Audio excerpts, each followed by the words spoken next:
हर कहानी एक नई दास्तान। Welcome to NS novels world. यहाँ से कहानी शुरू होती है। पूरे कौशल साम्राज्य में तहलका मच गया था जब साम्राज्य ने अंतर्जाल दैवीय विद्या को अनिवार्य रूप से फैलाने का आदेश जारी किया तो सभी क्षेत्रीय जादूगरों और अधिकारियों के सिर में दर्द हो गया। वे सोच रहे थे कि एक महीने के भीतर इस विद्या को हर किसी तक कैसे पहुंचाया जाए, लेकिन स्थिति ने एक अप्रत्याशित मोड़ ले लिया। केवल एक पहरेदार द्वारा सड़कों पर खबर चिल्लाने भर से ही यह विद्या अपने आप जंगल की आग की तरह फैल गई। यह विद्या इतनी आसानी से इसलिए फैली क्योंकि इसके लिए किसी महंगे उपकरण की आवश्यकता नहीं थी। पहले की तरह अब किसी धातु के टुकड़े की जरूरत नहीं थी, बल्कि साम्राज्य के आदेश के साथ अनपढ़ किसान भी केवल देवता की प्रार्थना करके इस जाल से जुड़ सकते थे। साथ ही लोगों के भीतर जादू और शक्ति की लालसा भी थी। जहां जादू का मतलब रुतबा और ताकत हो, वहां कौन इसे सीखने से मना करेगा। अचानक पूरे साम्राज्य में जादू और युद्ध कौशल सीखने की होड़ मच गई। एक बड़ी क्रांति की शुरुआत हो चुकी थी। इन सब के बीच विद्यापीठ, जो साम्राज्य के 3 प्रमुख जादुई स्कूलों में से एक था, काफी शांत नजर आ रहा था। यहाँ के छात्र पहले से ही इस विद्या का उपयोग कर रहे थे, इसलिए बस इतना हुआ कि उनकी आपसी चर्चा और संदेशों की बाढ़ आ गई। लेकिन 2 दिन पहले एक आदेश ने विद्यापीठ में खलबली मचा दी थी। आदेश ये था कि वनस्पति जादू के सभी छात्रों को एक विशेष प्रयोग में भाग लेना होगा। विद्यापीठ में जादू को 2 श्रेणियों में बांटा गया था, सामान्य और विशेष। वनस्पति जादू विशेष श्रेणी में आता था और इसे चुनने वाले छात्र अक्सर शिक्षकों के लिए जड़ी बूटियां उगाने वाले मुफ्त के मजदूर बन जाते थे। इसलिए जब महान जादूगर दानवीर ने खुद यह आदेश जारी किया तो शिक्षकों को बुरा तो लगा, पर वे कुछ कर नहीं सकते थे। हर कोई उत्सुक था कि आखिर ऐसा कौन सा प्रयोग है जिसके लिए इतने छात्रों की जरूरत है। कौशल पंचांग के अनुसार साल 1078, 4 नवंबर की तारीख थी। वनस्पति जादू के 374 छात्र विद्यापीठ के पूर्वी हिस्से में स्थित मायावी वन के विशाल सभागार में जमा हुए। अक्षरा भी उनमें से एक थी, लेकिन आज उसके चेहरे पर हमेशा वाली चमक नहीं थी। वह उदास और चिंतित थी। कुछ दिन पहले उसने गुस्से में एक रहस्यमय युवक पर हमला कर दिया था, जिसके कारण उसके दादा धर्मन ने उसे बहुत डांटा था और उस युवक के बारे में विस्तार से पूछताछ की थी। उसे अपनी गलती का गहरा एहसास हो रहा था। तभी छात्रों के बीच कानाफूसी शुरू हो गई कि महागुरु लक्ष्मण आ रहे हैं। अक्षरा ने सिर उठाकर देखा तो उसके पैरों तले जमीन खिसक गई। महागुरु लक्ष्मण के ठीक पीछे वही रहस्यमय युवक खड़ा था। महागुरु लक्ष्मण ने सबको शांत किया और उस युवक का परिचय अजय के रूप में कराया। उन्होंने बताया कि यह प्रयोग अजय की देखरेख में होगा। ऋत्विक, जो यहाँ अजय के नाम से जाना जा रहा था, ने छात्रों को संबोधित किया। उसने घोषणा की कि इस प्रयोग का उद्देश्य ऐसी फसलें उगाना है जो अधिक उपज दें, सूखे और खारी मिट्टी में भी उग सकें। ये सुनते ही सभागार में हंगामा मच गया। जादूगरों के लिए खेती करना अपमानजनक था। उनके लिए ये सुआ को शराब पिलाने जैसा बेतुका काम था। लेकिन ऋत्विक ने उनकी परवाह न करते हुए एक जादुई समूह बनाया और सबको उसमें जुड़ने का आदेश दिया। उसने अच्छे सुझाव देने वालों को इनाम का लालच भी दिया। दरअसल ऋत्विक को खेती का ज्यादा ज्ञान नहीं था, लेकिन उसके पास दूसरे जगत का आधुनिक विज्ञान था। वह आनुवंशिकी और म्यूटेशन के सिद्धांतों को जादू के साथ जोड़कर एक नई क्रांति लाना चाहता था। उसने विद्यापीठ के नीचे एक गुप्त प्रयोगशाला भी बना ली थी, जहां गुरुत्वाकर्षण को नियंत्रित करने वाले बक्से रखे थे।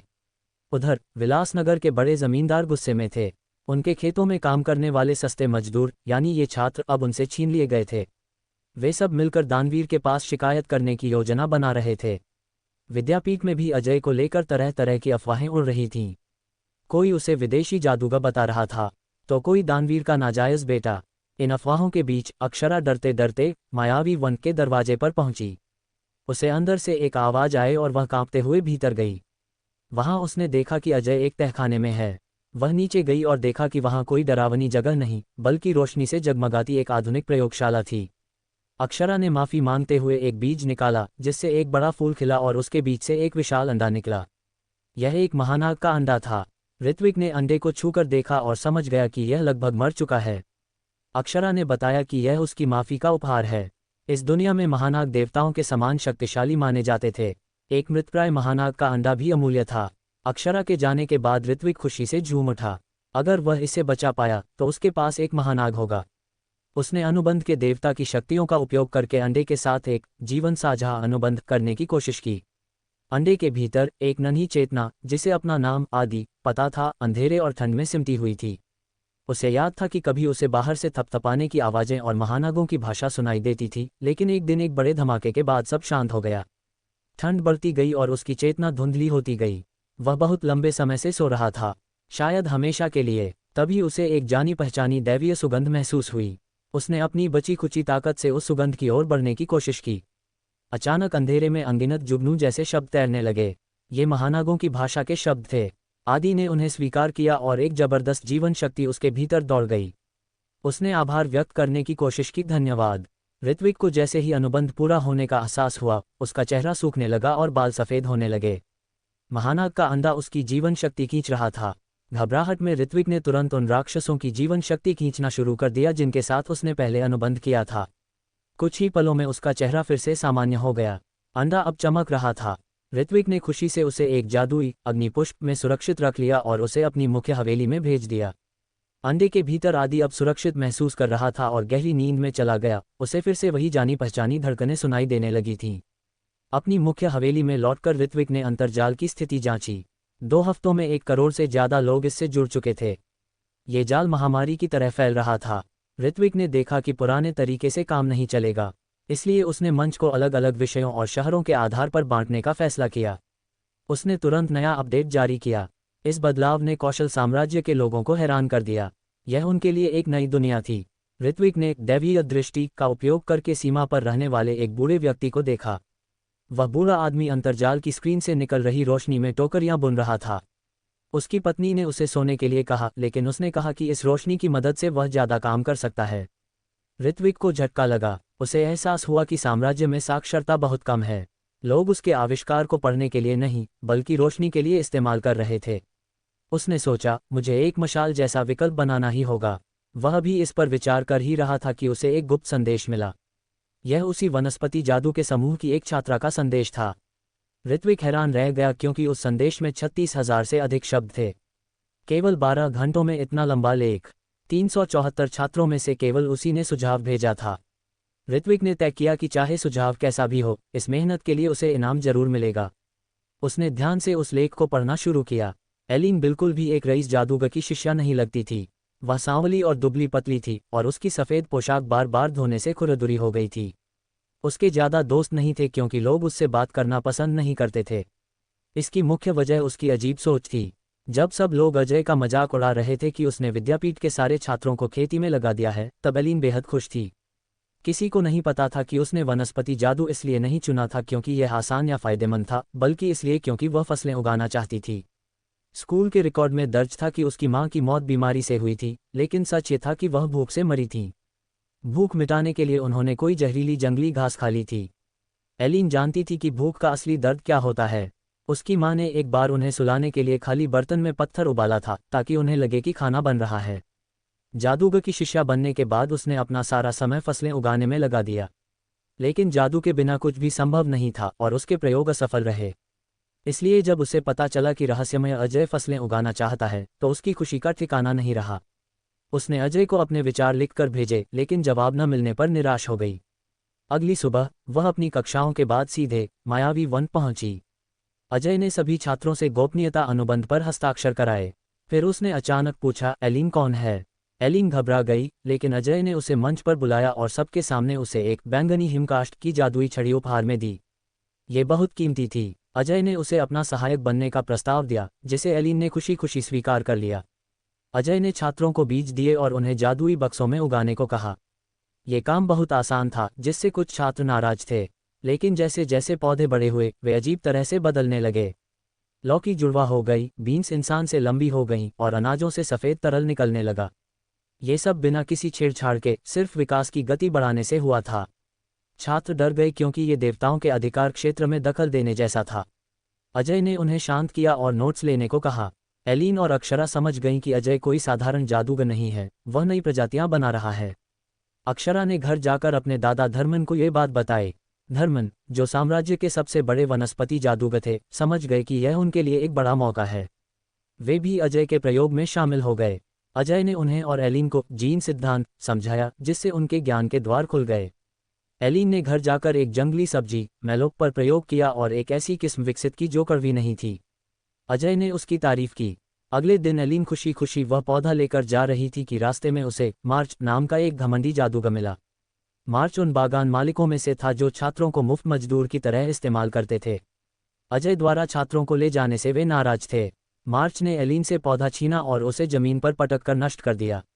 उसने एलिन को अपमानित भी किया। एलिन चुपचाप वहां से चली गई और अजय के पास पहुंची। उसने अजय को घटना नहीं बताई, लेकिन धर्मन ने आकर अजय को सब बता दिया। अजय ये सुनकर हैरान रह गया। धर्मन ने ऋत्विक की उलझन भरी निगाहें देखी तो उसे अधर में लटकाने की हिम्मत नहीं हुई।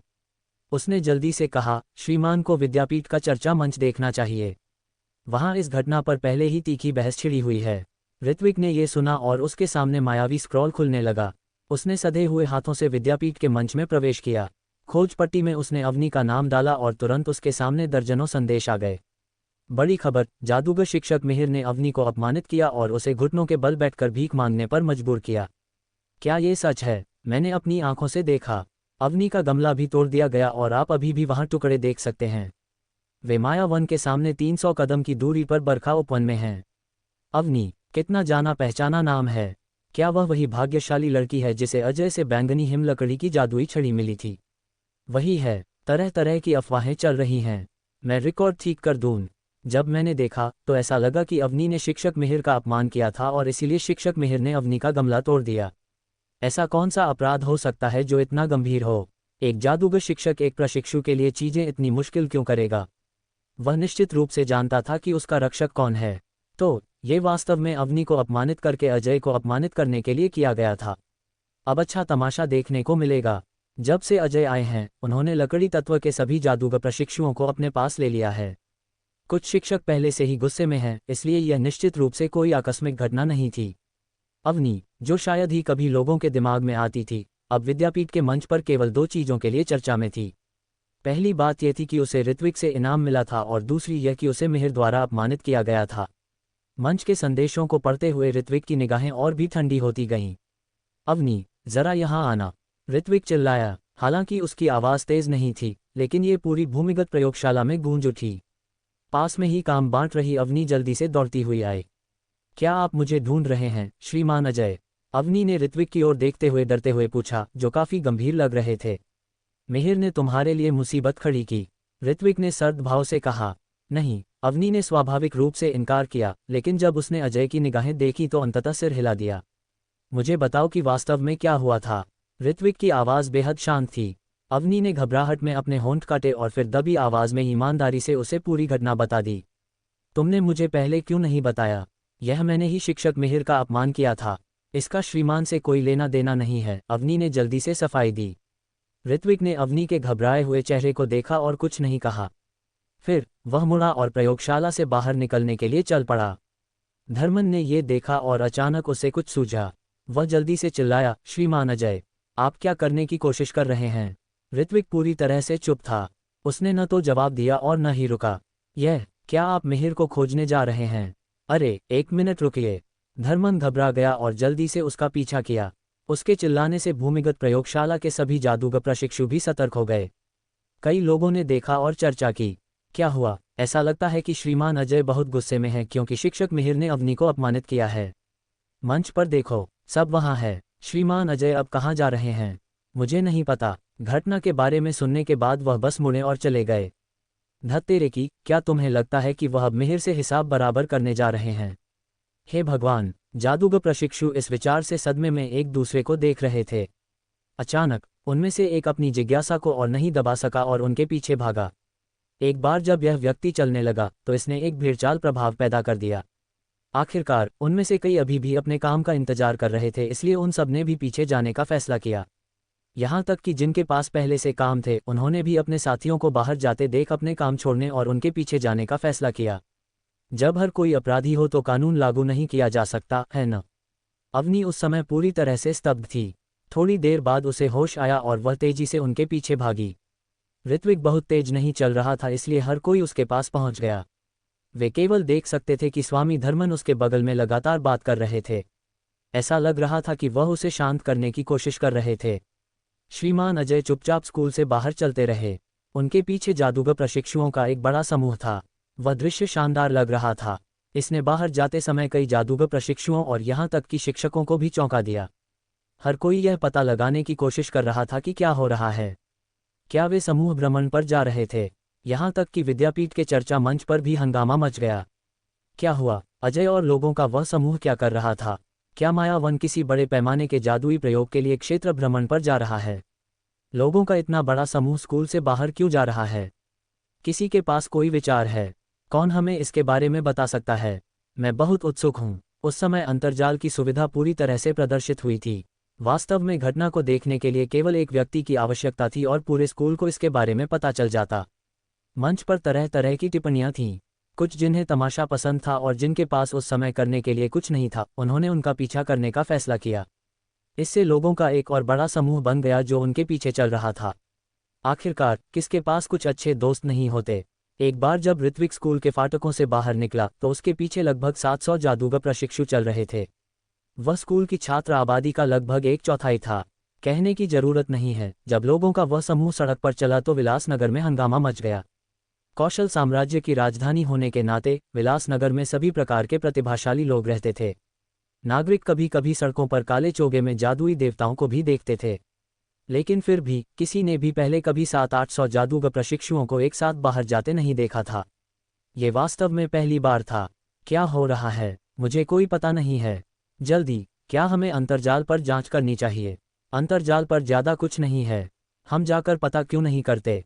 चलो चलें। भीड़ के शोर और एक अच्छे तमाशे को देखने की मंशा के कारण विलासनगर के अधिक से अधिक नागरिकों ने उनका पीछा करना शुरू कर दिया।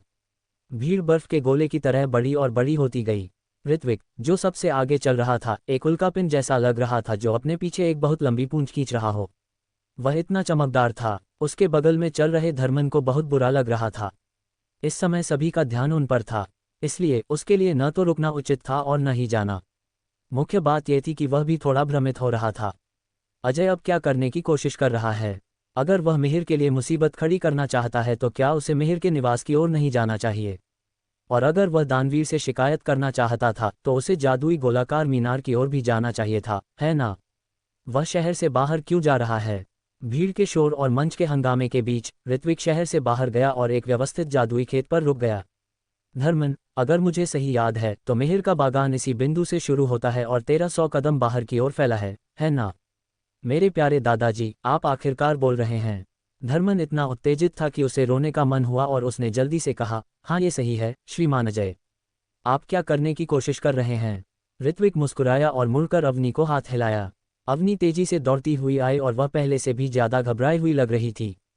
श्रीमान अजय, ऋत्विक ने जवाब नहीं दिया। उसने विशाल भीड़ पर अपनी निगाहें दौड़ाईं और चिल्लाया, क्या तुम लोग जानते हो कि जीवन साग क्या होता है?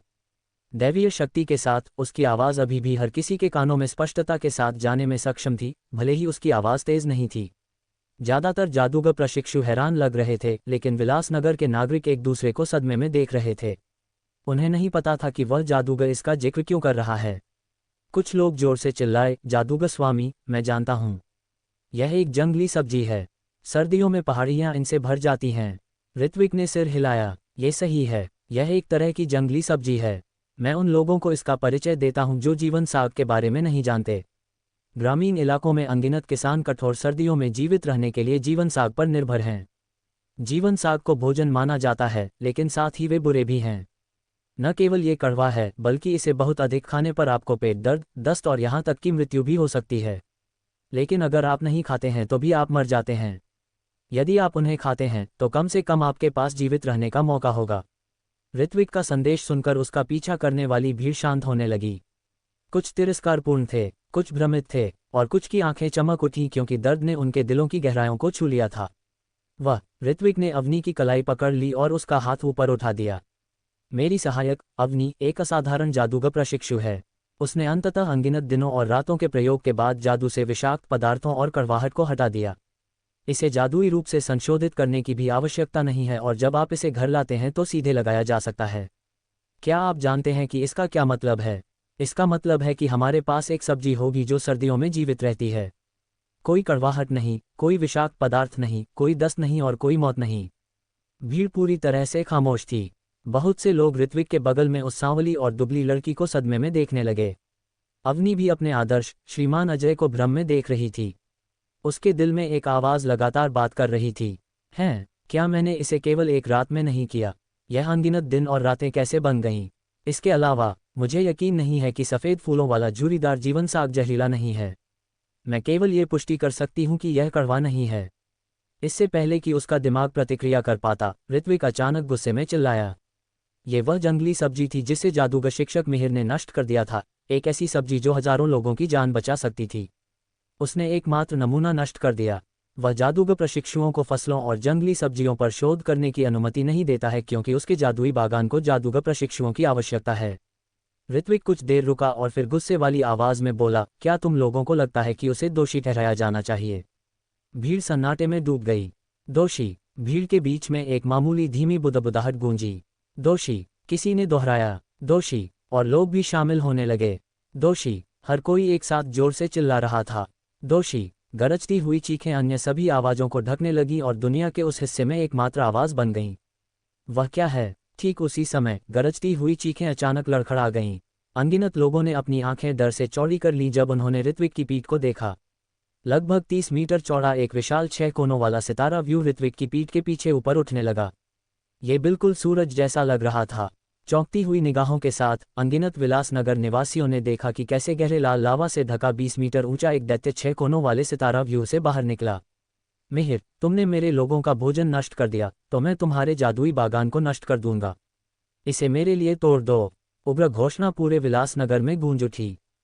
लावा दैत्य गरजा और अपनी मुट्ठियां ऊपर उठाकर जादुई बागान को तोड़ने के लिए नीचे ले आया। ओम! हमले को रोकने के लिए एक हल्का हरा जादुई कवच ऊपर उठा। ये जादुई बागान के ऊपर एक उल्टे चीनी मिट्टी के कटोरे की तरह मंडरा रहा था। बूम! एक जोरदार धमाका हुआ। चट्टानों और लावा से बनी मुट्ठियों की एक जोड़ी ने पूरी ताकत के साथ कवच पर प्रहार किया, जिससे लहरों के बाद लहरें पैदा हुईं। शॉक वेव्स कवच के किनारे की ओर दौड़ीं, जैसे कि ध्वनि तरंगें एक ध्वनि अवरोध में दब गई हों। प्रतिरोध की सीमा को पार करते हुए कवच टुकड़ों में बिखर गया। उस पल में जो शक्ति निकली वह शॉकवेव बन गई जिसने चट्टानों और रेत को उड़ा दिया। लावा दैत्य जिसने जादुई कवच को कुचल दिया वहीं नहीं रुका। उसने अपने पैर हिलाए और बागान में घुस गया। अनगिनत कीमती पौधे उसके पैरों के नीचे राख में बदल गए। उबलते गर्म लावा के गड्ढे और गड्ढे उसके शरीर से निकल रहे थे और जादुई बागान पर गिर रहे थे। ये जहां भी गया वहां पूर्ण तबाही थी। जल्द ही हर जगह आग लग गई। रौंदने की गड़गड़ाहट ने भीड़ को एक घातक सन्नाटे में डाल दिया था। वह क्या है? उस समय विलासनगर में हर कोई मूर्खता में घूर रहा था। उनकी आंखें और मुंह खुले थे। वे चीखना और अपनी जान बचाने के लिए भागना भी भूल गए थे। जब उन्होंने अंततः प्रतिक्रिया की तो भागने के लिए बहुत देर हो चुकी थी। वे केवल उस विशाल आकृति को बागान में कहर बरपाते हुए और उस युवा चेहरे को एक भयभीत और भयानक निगाह से देख सकते थे। बेशक बहुत से ऐसे भी थे जो उत्साह से लाल हो गए थे, जिन्होंने निश्चित रूप से उसी समय शक्ति का पीछा करने का मन बना लिया था। उस समय यहाँ तक कि ज्ञानी और अनुभवी जादूगर प्रशिक्षु भी इतने स्तब्ध थे कि वे कांप रहे थे, पसीना बहा रहे थे और मौके पर ही जम गए थे। अजय, जो अचानक प्रकट हुआ था, एक रहस्यमय लेकिन बहुत ही मृदुभाषी जादूगर था, बिल्कुल वनपुत्र धर्मन की तरह। वह एक शोधकर्ता प्रकार के जादूगर जैसा दिखता था। कई लोग तो उसे दूसरा धर्मन भी मानते थे। हालांकि किसी ने भी कभी नहीं सोचा था कि अजय वास्तव में एक आह्वान जादूगर था। उस लावा दैत्य ने लगभग एक जादूगर शिक्षक के रूप में उसकी पहचान की पुष्टि कर दी थी। जो और भी अप्रत्याशित था वह यह था कि उसका चरित्र और स्वभाव वास्तव में काफी चिड़चिड़ा और आक्रामक था। उसने बिना किसी हिचकिचाहट के एक जादूगर के बागान को तहस नहस कर दिया, सिर्फ इसलिए कि एक जीवन साग नष्ट हो गया था। वह एक जादुई बागान था जो लगभग सोने की खान के बराबर था। किसी की आय का स्रोत काटना उसके माता पिता की हत्या करने के बराबर था। वह दुश्मनी तब तक खत्म नहीं होगी जब तक कि उनमें से कोई एक मर न जाए। अवनी, जो मुख्य व्यक्ति थी, इतनी चौंक गई थी कि ऐसा लगा जैसे उस पर बिजली गिर गई हो। उसका शरीर अनियंत्रित रूप से कांप रहा था। ये डर के कारण नहीं था, बल्कि एक अवर्णनीय कंपन था जिसने उसके शरीर और आत्मा को हिला दिया था। श्रीमान अजय ने मेरे कारण शिक्षक मिहिर के जादुई बागान को तहस नहस कर दिया। अवनी ने शांत दिख रहे श्रीमान अजय को देखा और एक भावना जिसे कहते हैं एक सज्जन उस संरक्षक के लिए मर जाएगा जो उसके मूल्य को पहचानता है, ठीक उसी समय उसके दिल में जड़ें जमाने लगी थी। विलास जादू बागान महासंघ मुख्यालय की हवेली के हॉल में।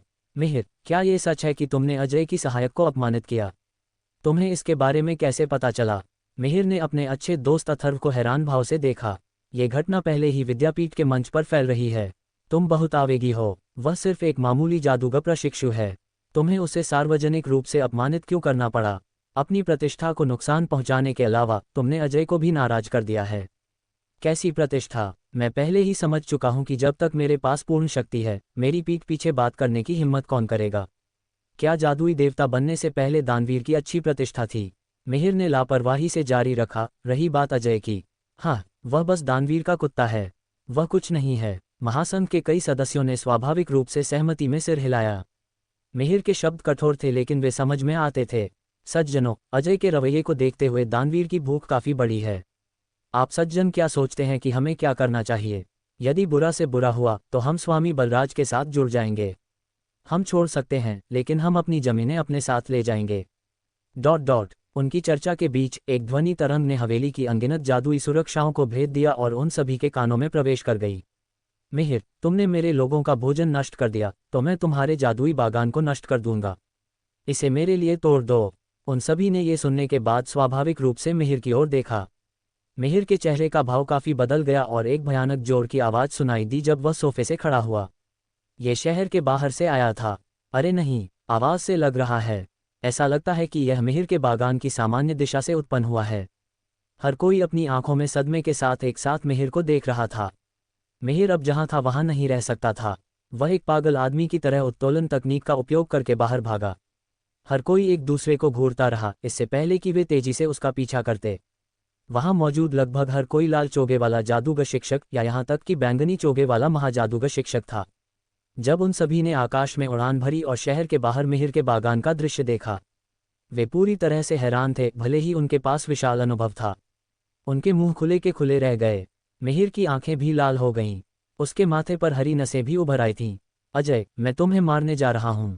मिहिर उन्मादपूर्ण ढंग से गरजा और वह पलक झपकते ही शहर के बाहरी हिस्से में पहुंच गया। उसने अपने हाथ लहराए और अचानक उसके चारों ओर कई तारे जल उठे। तारे जल्दी से बड़े हो गए और हिंसक और अस्थिर वज्र के गोलों में बदल गए। ये वज्र आधारित जादू था, विद्युत गोला। नरक में जाओ। अनगिनत विद्युत गोले ऋत्विक की ओर उड़े। उन विद्युत गोलों को ऋत्विक तक पहुंचने से पहले ही एक रहस्यमय उपस्थिति द्वारा रोक दिया गया था। हवा में घनी बिजली की चमक के बीच कुछ पंख वाले राक्षस धुंधले रूप से देखे जा सकते थे। साथ ही भीड़ ने पाया कि आसमान काला होने लगा है, तूफान से पहले के अंधेरे की तरह। उन्होंने आकाश की ओर देखा और देखा कि चारों ओर से विशाल काले बादल इकट्ठा होने लगे हैं। काले बादलों में अनगिनत बिजलियां बन रही थीं, जैसे कोई वज्र ड्रैगन हर अब और फिर अपने तराजू के टुकड़े दिखा रहा हो। कई लोग भयभीत थे। वे शहर की ओर भागने लगे। बेशक साहसी लोग अभी भी वहीं खड़े थे जहां वे थे। ये छठे स्तर का जादू है, ईश्वरीय दंड। विस्मयादिबोधक चिन्ह, विस्मयादिबोधक चिन्ह। अवनी की पुतलियां फैल गईं जब उसने आतंक में अजय को देखा। वह जाहिर तौर पर अजय के लिए चिंतित थी। आह्वान जादू काफी भयानक था। यदि यह अच्छी तरह से तैयार किया गया था तो कोई एक ही समय में कई विरोधियों का सामना कर सकता था। एक व्यक्ति के लिए अपने समान स्तर के कई जादूगरों को बाहर निकालना भी काफी संभव था। हालांकि अगर यह बुरी तरह से तैयार किया गया था तो यह बहुत अजीब होगा, क्योंकि आह्वान जादूगर अपने आप में बहुत कमजोर होते थे। आखिरकार वह एक विशेष जादुई प्रणाली थी, इसमें केवल कुछ जादुई विविधताएं थीं, इसलिए अजीब प्रतिक्रियाशील उपाय होना स्वाभाविक था। आकाश और पृथ्वी अचानक जल उठे जैसे ही अवनी ने ऋत्विक को देखा। प्रकाश के दो अत्यंत चमकीले स्तंभों ने कई लोगों को प्रतिक्रियाशील रूप से अपनी आंखें बंद करने पर मजबूर कर दिया। अपनी आंखें बंद करने से ठीक पहले सभी ने देखा कि कैसे काले बादल गरजे और दो बिजली के बोल्ट थूके। एक लावा दैत्य की ओर नीचे गिरा, दूसरा ऋत्विक पर लक्षित था। ऐसा लग रहा था कि उस पल समय रुक गया है। दुनिया एक घातक सन्नाटे में डूब गई थी। एक बार जब अंधा कर देने वाली रोशनी अचानक पीछे हट गई तो हर किसी ने स्वाभाविक रूप से उस जगह को देखा जहां ऋत्विक खड़ा था। ये है ...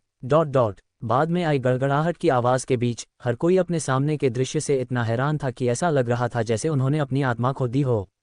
उस स्थान पर जहां अंधा कर देने वाली रोशनी पीछे हटी, एक विशालकाय भूधर पर्वत दैत्य एक घुटने पर बैठा था। इसके 30 मीटर लंबे शरीर ने अपने शरीर के साथ एक चौड़ी जगह बनाई जिसने ऋत्विक, अवनी और यहां तक कि धर्मन के लिए ईश्वरीय दंड को रोक दिया, जो पौधों से ढका हुआ था और जमीन में धंस गया था। जबकि पारखी ने कलात्मकता को पहचाना, आम आदमी ने केवल तमाशे का आनंद लिया। जबकि विलासनगर के निवासी उस पर्वत दैत्य से आश्चर्यचकित थे जो लावा दैत्य से भी बड़ा था। जादूगर पहले से ही अपने दिमाग से बाहर थे। लावा दैत्य को बुलाना ही काफी डरावना था। किसने उम्मीद की होगी कि अजय ने पर्वत दैत्य के साथ भी अनुबंध किया था। उसकी आत्मशक्ति कितनी बड़ी थी। जो और भी अविश्वसनीय था वह यह था कि लावा दैत्य, जिसे पिघले हुए लावा के ढेर में कुचल दिया गया था, हर किसी की आंखों के सामने तेजी से अपनी मूल स्थिति में लौट रहा था। उस दृश्य ने उन सभी संज्ञानात्मक सीमाओं को पार कर लिया था जो सभी जादूगरों के पास लावा दैत्यों के बारे में थीं। किसी को पता होना चाहिए कि लावा दैत्य लावा में पैदा होते थे और लावा में रहते थे।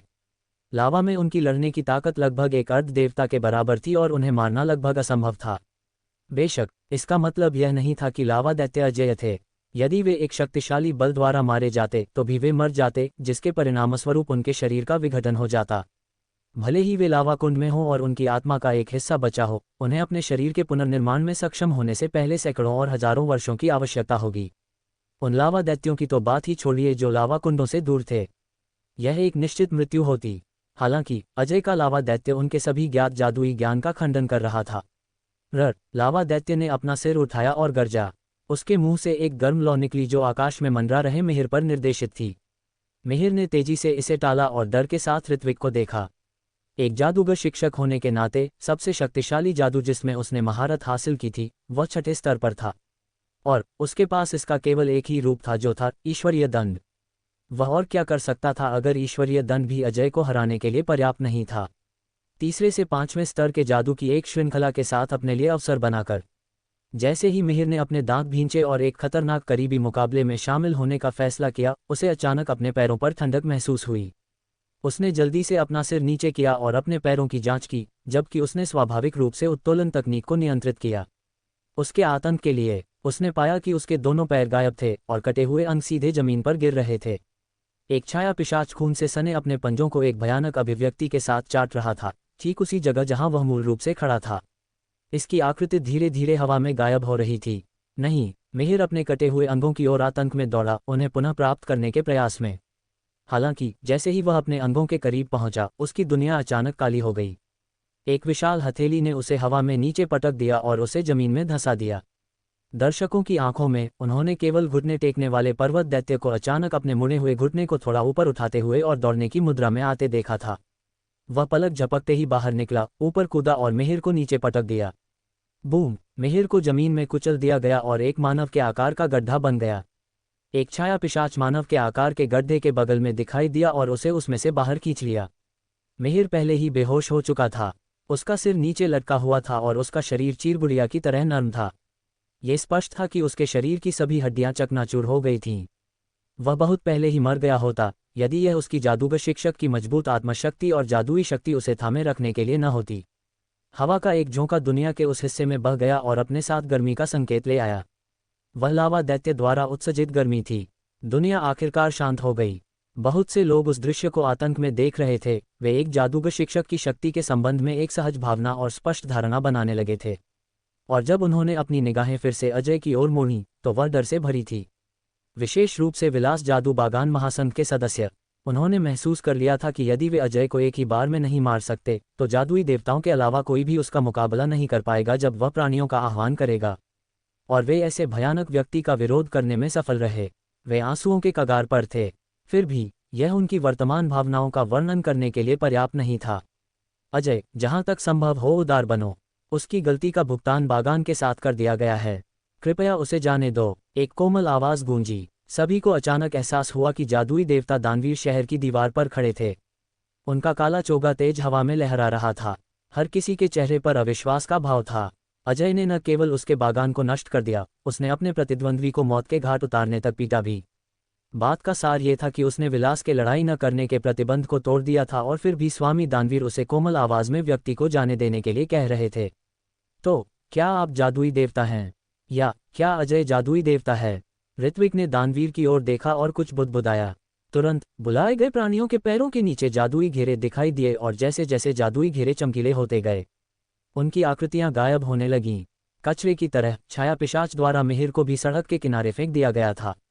पर्वत दैत्य और लावा दैत्य के गायब होने के बाद सभी ने राहत की सांस ली। दिग्गजों के विशाल शरीरों द्वारा लाया गया दृश्य प्रभाव ही काफी दमनकारी था। उन सभी कार्यों को पूरा करने के बाद ऋत्विक ने जवाब देने की जहमत नहीं उठाई। वह बस मुड़ा और विलासनगर की ओर चल पड़ा। अवनी ने ये देखा और जल्दी से उसके पास पहुंच गई। भीड़ ने अपने आप रास्ता खोल दिया जहां भी ऋत्विक गया। हर कोई उस युवा चेहरे को विस्मय के साथ देख रहा था। उनकी आंखों में हर तरह के भाव देखे जा सकते थे। विस्मय, पूजा, कट्टरता, सभी प्रकार की विविध भावनाएं। मायावन के सभी लकड़ी तत्व जादूगर प्रशिक्षुओं ने भी ऋत्विक के वहां से गुजरने के बाद तेजी से उसका पीछा किया। उन्होंने अपनी पीठ सीधी कर ली और अपनी ठुड्डी ऊपर कर ली, क्योंकि उन्होंने विलासनगर के निवासियों की निगाहों का सामना किया, उसके साथ जुड़े होने पर बहुत गर्व महसूस कर रहे थे। अंतर्जाल के लिए धन्यवाद। मायावन के सदस्यों को शहर के माध्यम से वापस जाते समय आसपास की भीड़ द्वारा देखा गया था। वे निगाहें जो विस्मय से भरी थीं, उन्हें इतना उत्साहित महसूस करा रही थीं कि उनके चेहरे खुशी से लाल हो गए थे। हमें देखो, हम माया वन के सदस्य हैं। कई जादूगर प्रशिक्षु माया वन लौटने पर भी काफ़ी उत्साहित महसूस कर रहे थे। जब अवनी उन्हें उनका काम देने गई तो उनमें से कई अभी भी अपने सदमे में डूबे हुए थे। वे पौधों की खेती करते समय आपस में चर्चा कर रहे थे। आश्चर्य की बात नहीं है कि वह घटना निश्चित रूप से विलास में हंगामा मचाएगी। ये पूरे कौशल साम्राज्य में भी हंगामा पैदा कर सकती है। अवनी ऋत्विक के पास गई और सम्मानपूर्वक कहा, श्रीमान अजय, सभी प्रयोग कार्य दे दिए गए हैं। उसकी निगाह में विस्मय के अलावा कट्टरता का संकेत भी था। तुम मेरे लिए उनकी देखभाल करो, मैं थोड़ा थक गया हूँ। अगर कोई समस्या न हो तो मुझे परेशान मत करना, ऋत्विक ने कहा। जी, अवनी ने तेजी से सिर हिलाया, जैसा कि उसने सोचा, वह कैसे नहीं थक सकते जब उन्हें लड़ने के लिए 2 दैत्यों को बुलाना पड़ा। उसे बहुत कम पता था कि ऋत्विक बिल्कुल भी नहीं थका था। उन सभी प्राणियों को अनुबंध की शक्ति द्वारा बुलाया गया था। उसे बस कुछ तत्व देने थे। जिस कारण से उसने छोड़ने के लिए एक बहाना बनाया वह ये था कि लावा दैत्य ने उसे एक प्रार्थना भेजी थी। ऋत्विक ने भूमिगत प्रयोगशाला छोड़ दी और माया वन के एक साइड हॉल में चला गया। वह पालथी मारकर बैठ गया और ध्यान करने लगा। वास्तव में उसकी आत्मा और मन उसके मुख्य शरीर में लौट आए थे और वह उस लावा दैत्य को देखने के लिए देवता के दृष्टिकोण का उपयोग कर रहा था जिसने उसे लड़ाई जीतने में मदद की थी। अंगारक। पाताल लोक के भीतर एक गड्ढे में अंगारक मैग्मा के अर्धठोस किनारे पर साष्टांग प्रणाम कर रहा था और धीमी आवाज में अंतर्जाल देवता से प्रार्थना कर रहा था। हे महान अंतर्जाल देवता, आपकी दैवीय शक्ति इतनी शक्तिशाली है और आपकी ताकत इतनी अप्रत्याशित है। अंगारक आपके क्षेत्र का विस्तार करने और आपके प्रकाश को पाताल लोक पर चमकने देने के लिए तैयार है। एक मौलिक प्राणी के लिए अंगारक के पास काफी उच्च बुद्धिमत्ता थी। बात बस इतनी थी कि लंबे समय तक ज्वालामुखीय पाताल में एक साधारण जीवन जीने से उनकी बुद्धि काफी सुस्त लग रही थी। लेकिन सुस्त का मतलब बेवकूफ नहीं था। कोई नहीं जानता था कि आज की घटनाओं ने उसकी महत्वाकांक्षाओं को पूरी तरह से फिर से जगा दिया है। पहले एक अंधेरी झोपड़ी में बुलाए जाने, फिर पीटे जाने और अनुचित अनुबंध पर हस्ताक्षर करने के लिए मजबूर होने के बाद अंगारक को ऋत्विक से नफरत थी और डर भी लगा था। बेशक उसने नफरत को अपनी आत्मा के सबसे गहरे हिस्सों में छिपाने की ही हिम्मत की थी, लेकिन उस दिन जो कुछ भी हुआ उसने नफरत को पूरी तरह से मिटा दिया था। उस भयानक वज्रपात के बाद अंगारक की शक्तिशाली आत्मा ने संघर्ष किया और बच गई, जिसने उसे टुकड़ों में तोड़ दिया था। हालांकि जीवित रहना कभी कभी अच्छी बात नहीं थी। अत्यधिक भय ने उसकी आत्मा को नष्ट कर दिया था। वह जानता था कि वह निश्चित रूप से मरने वाला है। निराशा, झुंझलाहट, क्रोध, पछतावा, दर्द, लाचारी अनगिनत नकारात्मक भावनाएं उसे प्रताड़ित कर रही थीं। उस पल उसने ऋत्विक से प्रतिशोध के साथ नफरत की। वह मौत की कगार पर नहीं होता अगर यह ऋत्विक के कारण नहीं होता, है ना? उसे बहुत कम उम्मीद थी कि रहस्यमय अनुबंध के माध्यम से ऋत्विक से एक उमड़ती हुई जीवन शक्ति आ रही होगी, क्योंकि इसने उसकी नकारात्मक भावनाओं को डुबो दिया था। वह पुनर्जीवित हो गया था। वह मौके पर ही लावा से बहुत दूर एक जगह पर पुनर्जीवित हो गया था। यह उस समय भी था जब एक तीव्र खुशी ने उसके शरीर और आत्मा को भर दिया। उसके मृत्यु के करीब के अनुभव ने उन महत्वाकांक्षाओं को सक्रिय कर दिया था जो उसके दिल की गहराइयों में दबी हुई थीं। अतीत में अंगारक ने एक बार देखा था कि कैसे पाताल लोक के स्वामी ने एक विशाल ऊर्जा तूफान बनाया, फिर वह डर से कांपते हुए शक्ति प्राप्त करने के लिए तत्पर होने लगा। पाताल लोक के प्राणियों में से एक होने के नाते विरूपण, अराजकता, हत्या, विनाश और सर्वनाश वे बुनियादी नियम थे जिनका उसे दुनिया की इच्छा से आशीर्वाद प्राप्त करने के लिए पालन करना था। तभी वह चीखती आत्माओं के बीच आगे बढ़ सकता था और शक्ति प्राप्त कर सकता था। अंगारक ने पाताल लोक के लौह कानूनों का अभ्यास करने के लिए मैग्मा क्षेत्र छोड़ने का प्रयास किया था। हालांकि उसने अंत में हार मान ली थी। अपनी मौलिक प्रकृति को देखते हुए वह लंबे समय तक तत्वकुंड को नहीं छोड़ सकता था। मैग्मा ने उसे अपने क्षेत्र में अद्वितीय शक्ति दी, लेकिन यह एक बेड़ी भी थी जिसने उसकी गतिविधि के क्षेत्र को प्रतिबंधित कर दिया था। हालांकि वह अपने आसपास के वातावरण से अग्नि तत्व खींचकर और मैग्मा छोड़ने के बाद अपने दुश्मनों की आत्माओं से जीवन शक्ति छीनकर अपनी ऊर्जा को फिर से भरने में सक्षम था, लेकिन उसके विशाल शरीर की जरूरतों को देखते हुए वह अभी भी पर्याप्त नहीं था। एक बार जब उसे कड़ी चोट लगी तो उसे अपनी ताकत हासिल करने के लिए गहरी नींद में जाना पड़ेगा, और पाताल लोक में गहरी नींद में जाना निस्संदेह एक बहुत ही खतरनाक काम था। कुछ करीबी कॉल का अनुभव करने के बाद, कुछ युद्ध का अनुभव प्राप्त करने के अलावा अंगारक का शरीर इसके बजाय कमजोर हो गया था। उसे मैग्मा में लौटना पड़ा। उसने सख्त होने का विचार छोड़ दिया था। वह अपने कई पूर्ववर्तियों की तरह मैग्मा क्षेत्र में रहा, उन लोगों की प्रतीक्षा कर रहा था जो गलती से उसकी ताकत को धीरे धीरे बढ़ाने के लिए अंदर चले गए। फिर भी उसे लगा कि वह कीचड़ में रहने वाले उन गंदे और छोटे कीचड़ खाने वालों से अलग नहीं है। एक बार जब उसने खुद पर हार मान ली तो वह अपने दिन सोता रहा। लेकिन इस समय सब कुछ अलग था। यदि वह अंतर्जाल देवता का पक्ष प्राप्त करने में सक्षम था तो वह आगे जा सकता था और पाताल लोक के आकर्षण का अनुभव करने के लिए मैग्मा के प्रतिबंधों से मुक्त हो सकता था। यह उसकी महत्वाकांक्षा थी। विस्मयादिबोधक चिन्ह। विस्मयादिबोधक चिन्ह। ऋत्विक का मुख्य शरीर महल के अंदर सिंहासन पर बैठा था। अंगारक की प्रार्थनाओं को सुनते ही उसे अचानक एक साहसिक विचार आया। वह विचार जितना अधिक उसने इसके बारे में सोचा उतना ही मोहक होता जा रहा था। स्पष्ट रूप से कहें तो जब उसने इसके साथ अनुबंध स्थापित किया था तो उसने कभी भी अंगारक को अपने अधीनस्थ के रूप में नहीं देखा था। ये केवल उसके जीवन के स्रोतों में से एक था, अग्नि तत्व का एक उपकरण, एक सैनिक, मजदूर आदि। यहाँ तक कि जब अंगारक को उस दिन पहले टुकड़ों में तोड़ दिया गया था तो उसने केवल आधे अधूरे मन से इसे बचाने की कोशिश की थी, क्योंकि वह ड्रैगन के अंडे की जीवन शक्ति साझा करने की घटना से अचानक प्रेरित हुआ था। लेकिन अंगारक की प्रार्थना ने उसे एक बात का एहसास कराया, उसका एक नाम था। वह उन प्राणियों की तरह एक संवेदनशील प्राणी भी था जिनके साथ उसने अनुबंध किया था। हालांकि उनमें से कई मांस और रक्त से नहीं बने थे, फिर भी उनमें भावनाएं और जज्बात थे। एक हद तक उन्हें केवल सैनिक और उपभोज्य के रूप में वर्गीकृत करना उसके लिए गलत नहीं था। जब तक उसके पास पर्याप्त तत्व थे वह अनुबंध के प्रतिबंधों के तहत उनसे कुछ भी करवा सकता था, जिसमें उनकी मृत्यु भी शामिल थी। पाताल लोक विशाल था। जब तक उसके पास पर्याप्त तत्व थे उसके पास उपभोज्य सैनिकों की अंतहीन आपूर्ति होगी। क्या होगा यदि वह थोड़ा और दयालु होता? उदाहरण के लिए अपने मुख्य शरीर को एक पारगमन बिंदु के रूप में उपयोग करना, जबकि सभी अनुबंधित जीव और वह अपनी जीवन शक्ति साझा करने में सक्षम थे। वह कितना शानदार दृश्य होगा। वह कल्पना कर सकता था कि जब तक उसके अनुबंधित जीव तत्काल विनाशकारी प्रहार से नहीं मारे जाते वे खुद को पुनर्जीवित करने के लिए अपनी सामूहिक जीवन शक्ति का उपयोग करने में सक्षम होंगे। वे अपने संबंधित लोकों में पनपेंगे और भी मजबूत होंगे। किसी दिन वह ऋत्विक वह विषय बन जाएगा जिसकी उन्हें रक्षा करनी थी, क्योंकि उसकी मृत्यु का मतलब उस लाभ का विघटन होगा जो सभी अनुबंधित प्राणियों को होगा। इसका मतलब ये होगा कि वह अनुबंधित प्राणियों की व्यक्तिपरक पहल को पूरी तरह से ट्रिगर करने में सक्षम होगा। विस्मयादिबोधक चिन्ह। विस्मयादिबोधक चिन्ह। केवल लाभ ही शाश्वत और स्थायी थे। ऋत्विक ने सांस छोड़ी। उसने अपना मन बना लिया था क्योंकि उसकी आंखों में एक चमक कौंध गई थी। अंगारक प्रार्थना करने के बाद बेचैनी से इंतजार करने लगा। वह बेहद परेशान था और उसके विचार बेतहाशा चल रहे थे। वह एक पल के लिए उत्साहित था, इससे पहले कि वह फिर से डर गया। वह अंतर्जाल देवता का पक्ष पाने की संभावना के बारे में उत्साहित था। वह मैग्मा की बेड़ियों को तोड़ने में सक्षम होगा। फिर उसे बाद में डर लगा कि अंतर्जाल देवता इससे क्रोधित होंगे, बस उसे मारने का फैसला करेंगे। बाद वाला असंभव नहीं था। अंतर्जाल देवता के दृष्टिकोण के अनुसार वह एक चींटी से अलग नहीं था। अपनी वफादारी दिखाने से पहले पक्ष मांगना एक बड़ा वर्जना था। अंगारक अपने कष्टप्रद इंतजार के दौरान अचानक जम गया। उसने अचानक देखा कि उसकी आत्मा पर छपा अनुबंध दस्तावेज दिखाई दिया। शब्दों की कतारें उसकी लावा आंखों के ठीक सामने बदलने लगीं। परिवर्तन पूरा होने के बाद अनुबंध दस्तावेज फिर से उसकी आत्मा में चला गया। अंगारक दंग रह गया। एक पल बीत जाने के बाद उसने जमीन पर साष्टांग प्रणाम किया और जोर से स्तुति की, आपकी जय हो महान अंतर्जाल देवता। अंगारक अपनी आत्मा की कसम खाता है कि आपकी महिमा पूरे पाताल लोक में फैल जाएगी। काफी समय बीतने के बाद वह खड़ा हुआ और अपने पीछे के मैग्मा को देखे बिना ही चला गया, मानो उसी क्षण उसका पुनर्जन्म हुआ हो। यह एक के लिए पुनर्जन्म था, लेकिन दूसरे के लिए निकट मृत्यु। एक पथरीली घाटी में सिंजेनोर राक्षस भैरव एक दरार के भीतर छिपा हुआ था और अपनी सांस को दबाने की कोशिश कर रहा था। उसके घावों पर कीड़े भी देखे जा सकते थे जो मल से ढके हुए थे। वह मरने वाला था। उसकी एक कठिन लड़ाई थी जिसमें उसने एक बालरोग अग्नि राक्षस को बहुत मेहनत से मारा था, लेकिन बाद में एक दैत्यभक्षी मकड़ी का निशाना बन गया।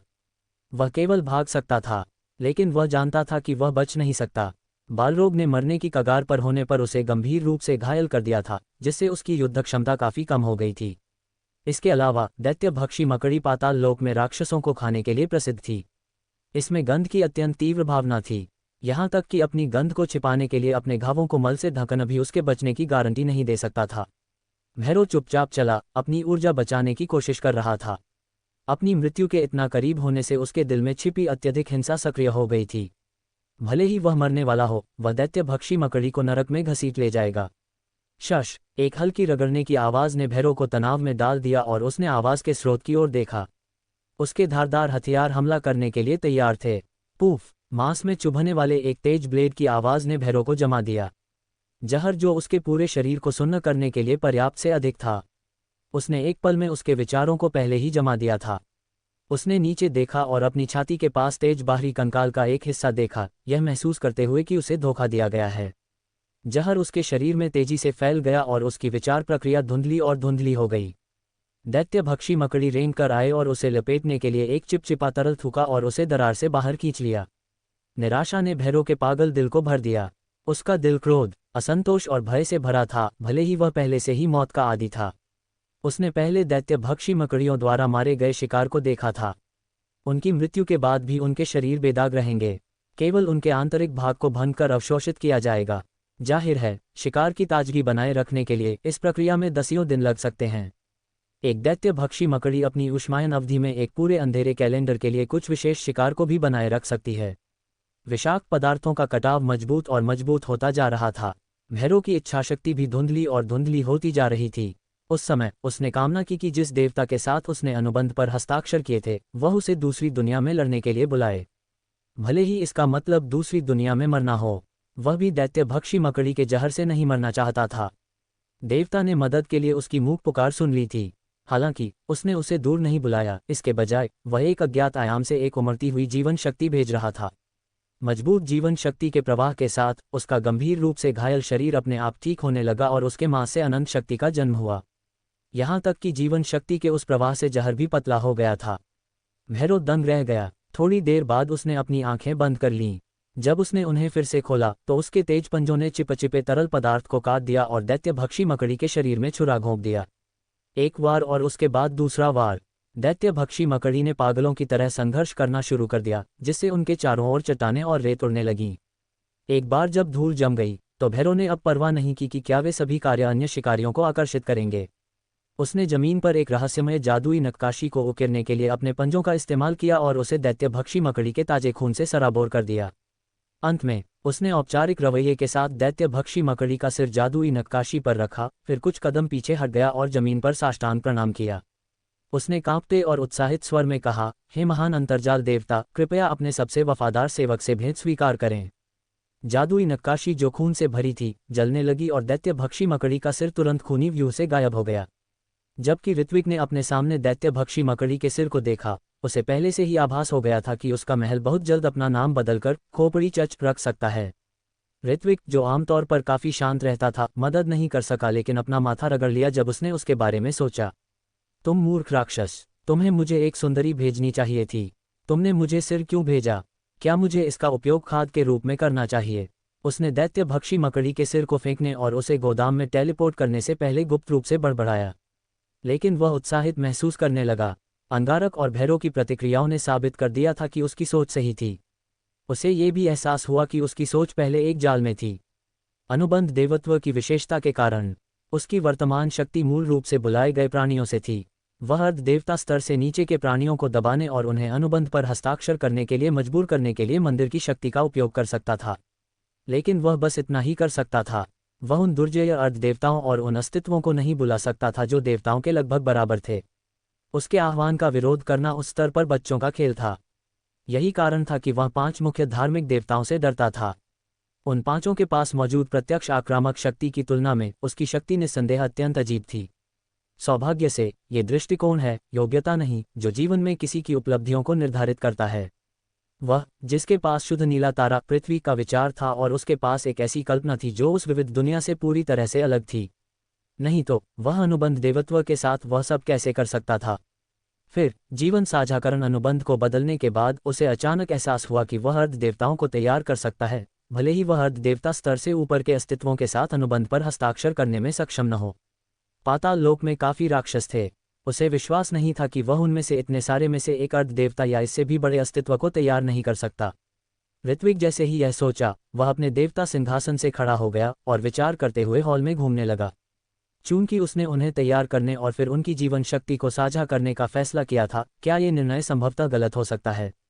आखिरकार जब जीवन अंतहीन हो जाता है तो ये काफी बड़ी संख्या में नीच राक्षसों को जीवन शक्ति से बचने की अनुमति देगा और उन्हें तैयार करने का उद्देश्य हासिल नहीं किया जाएगा। सीढ़ी प्रणाली स्थापित करने के बारे में क्या ख्याल है जो उन्हें एक निश्चित सीमा के भीतर जीवन शक्ति साझा करने की अनुमति देगा? नहीं, नहीं, नहीं। ऋत्विक ने जल्दी ही इस विचार को खारिज कर दिया। सीढ़ी प्रणाली स्थापित करना उन मनुष्यों के लिए अच्छी बात थी जो तर्कसंगत प्राणी थे, क्योंकि यह उनके उत्साह को प्रोत्साहित कर सकता था। लेकिन जब पाताल लोक के राक्षसों की बात आई तो ये बहस का विषय होगा।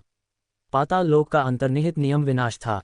वे केवल अपने दुश्मनों को नष्ट करके और उनके मांस, रक्त और आत्मा का उपभोग करके उनकी ताकत और यहाँ तक कि ज्ञान भी प्राप्त कर सकते थे। प्रचुर जीवन शक्ति उन्हें और अधिक अनैतिक रूप से कार्य करने के लिए प्रेरित करेगी। ये वास्तव में एक अच्छी बात थी। इसका मतलब ये था कि वे उन अस्तित्वों को चुनौती देने की हिम्मत करेंगे जो उनसे अधिक शक्तिशाली थे। जैसा कि उसने सोचा, ऋत्विक का मानना था कि वर्तमान साझाकरण मोड लगभग सबसे अच्छा विकल्प था। जीवन साझाकरण अनुबंध सभी अनुबंधित प्राणियों की जीवित रहने की दर में वृद्धि करेगा। यह उनकी गलती सहिष्णुता दर को बढ़ाने के बराबर था और केवल उन्हें बेहतर बढ़ने और विकसित करने में मदद करेगा। बेशक, अन्य और भी बेहतर तरीके हो सकते हैं। उदाहरण के लिए, पद और खींचने की प्रणाली। हालांकि, उन विकल्पों को आजमाने का फैसला करने से पहले कुछ समय के लिए निरीक्षण करना उसके लिए बेहतर होगा। उसके बाद, ऋत्विक की चेतना माया वन के साइड हॉल में देवता के होलोग्राम में लौट आए। ऋत्विक खड़ा हुआ और साइड हॉल से बाहर चला गया। वह भूमिगत प्रयोगशाला में जाने ही वाला था कि अचानक उसे कुछ सूझा और उसने बड़े हॉल के दरवाजों की ओर चलने का फैसला किया।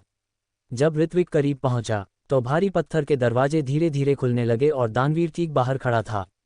उसने गंभीर भाव से कहा, महामहिम, आप अभी मेरे लिए चीजें बहुत मुश्किल बना रहे हैं। जाहिर है, वह मिहिर की घटना के बारे में बात कर रहा था। ऋत्विक मुस्कुराया, मैंने पहली बार में केवल कुछ जादूगर प्रशिक्षु मांगे थे।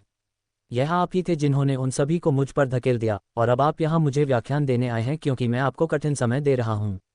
प्रिय स्वामी दानवीर, अपने विरोधियों से छुटकारा पाने के लिए मेरा उपयोग करना ठीक है, लेकिन ये वास्तव में घृणित है जब आप एक वेश्या का जीवन जीते हैं और अपनी शुद्धता के लिए एक स्मारक की उम्मीद करते हैं। दानवीर के गंभीर चेहरे पर तुरंत शर्मिंदगी का संकेत दिखाई दिया। उसकी प्रतिक्रिया देखकर ऋत्विक अपने मन में मुस्कुराया। वे धूर्त बूढ़े लोमड़ी हमेशा साजिश रच रहे थे जब वे अपने मामलों का संचालन करते थे। उसे बहुत कम पता था कि जानकारी का दमन और उसकी सारी साजिशें बस बच्चों का खेल थीं। वास्तव में, उस रात के बाद जब किसी ने उसकी हत्या करने की कोशिश की थी, ऋत्विक ने कौशल साम्राज्य में शक्ति संरचना को सुझाने और अनुमान लगाने में बहुत समय बिताया था कि कौन उसे मारना चाहता था। रूढ़िवादी कौन थे और निंदक कौन थे। हालांकि, अफसोस की बात है कि हालांकि कुछ संदिग्ध थे, लेकिन कोई वास्तविक प्रगति नहीं हुई थी। हालांकि, इस प्रक्रिया के दौरान उसने विलास जादू बागान महासंघ की बैठकों की सभी बातें सुन ली थीं। खैर, किसी ने अपने नौकरों को गपशप करने और मंच में समय बिताने के लिए डरपोक तरीके से अंतर्जाल दैवीय विद्या का उपयोग करने के लिए नहीं कहा, है ना? यदि ऋत्विक विलास जादू बागान महासंघ की चर्चाओं को सुनने के बाद भी दानवीर के मकसद का अनुमान लगाने में असमर्थ था, तो उसे वास्तव में अपना जीवन समाप्त कर लेना चाहिए। मुझे आपकी किसी भी योजना और साजिश में कोई दिलचस्पी नहीं है, और आपको बार बार मेरी परीक्षा लेने की जरूरत नहीं है। मुझे कौशल साम्राज्य की शक्ति में कोई दिलचस्पी नहीं है। मुझे केवल एक चीज की परवाह है। ऋत्विक रुका और गंभीर निगाहों से दानवीर की ओर देखा। मेरे तत्व के स्रोत को कोई नुकसान नहीं होना चाहिए, बिल्कुल नहीं। दानवीर, जिसकी साजिश ऋत्विक ने सुलझा ली थी, ने तेजी से अपने चेहरे से शर्मिंदगी हटा दी और विषय बदल दिया जैसे कि कुछ हुआ ही न हो। तो इस मामले में अवनी जो जीवन साग लेकर आई थी वह असली है। तुम्हें क्या लगता है? एकमात्र नमूना वास्तव में नष्ट हो गया था। दानवीर के चेहरे पर घबराहट की एक झलक दिखाई दी। ये सुनकर ऋत्विक ने उसे एक क्या तुम मूर्ख हो वाला लुक दिया। ये देखकर दानवीर ने अजीब तरह से कहा, सर्दियां जल्द ही आ जाएंगी। अगर हम पूरे साम्राज्य में जीवन साग को लोकप्रिय बना सकें, तो साम्राज्य के लोग, नहीं, आपके तत्व के स्रोत को कम नुकसान होगा। तुम्हें उसके बारे में चिंता करने की जरूरत नहीं है। दानवीर खंडन के बारे में काफी अजीब महसूस कर रहा था। एक संक्षिप्त क्षण की झिझक के बाद उसने कहा, सम्मानित श्रीमान अजय, मैं अपने कार्यों के लिए माफी मांगता हूं और मैं वादा करता हूं कि ऐसी घटनाएं दोबारा कभी नहीं होंगी। इसके अलावा, क्या मैं कृपया आधे जादूगर प्रशिक्षुओं को बाहर स्थानांतरित कर सकता हूं? उसे बागान मालिकों के असंतोष को शांत करने के लिए आधे जादूगर प्रशिक्षुओं को स्थानांतरित करने की आवश्यकता थी। कोई बात नहीं। दानवीर अचंभित रह गया। उसे उम्मीद नहीं थी कि अंतर्जाल देवता को मनाना इतना आसान होगा। उसे बहुत बुरा लगा। उसे मनाने के लिए उसके पास मौजूद सभी बहाने उसके गले में अटक गए। मुझे एक समय वर्षा खेत चाहिए। जैसे ही ये तैयार हो जाएगा, मैं लोगों को आपके पास छोड़ दूंगा। ऋत्विक के शब्दों ने दानवीर को तुरंत भ्रमित कर दिया। समय वर्षा समय आधारित जादू का एक उन्नत रूप था।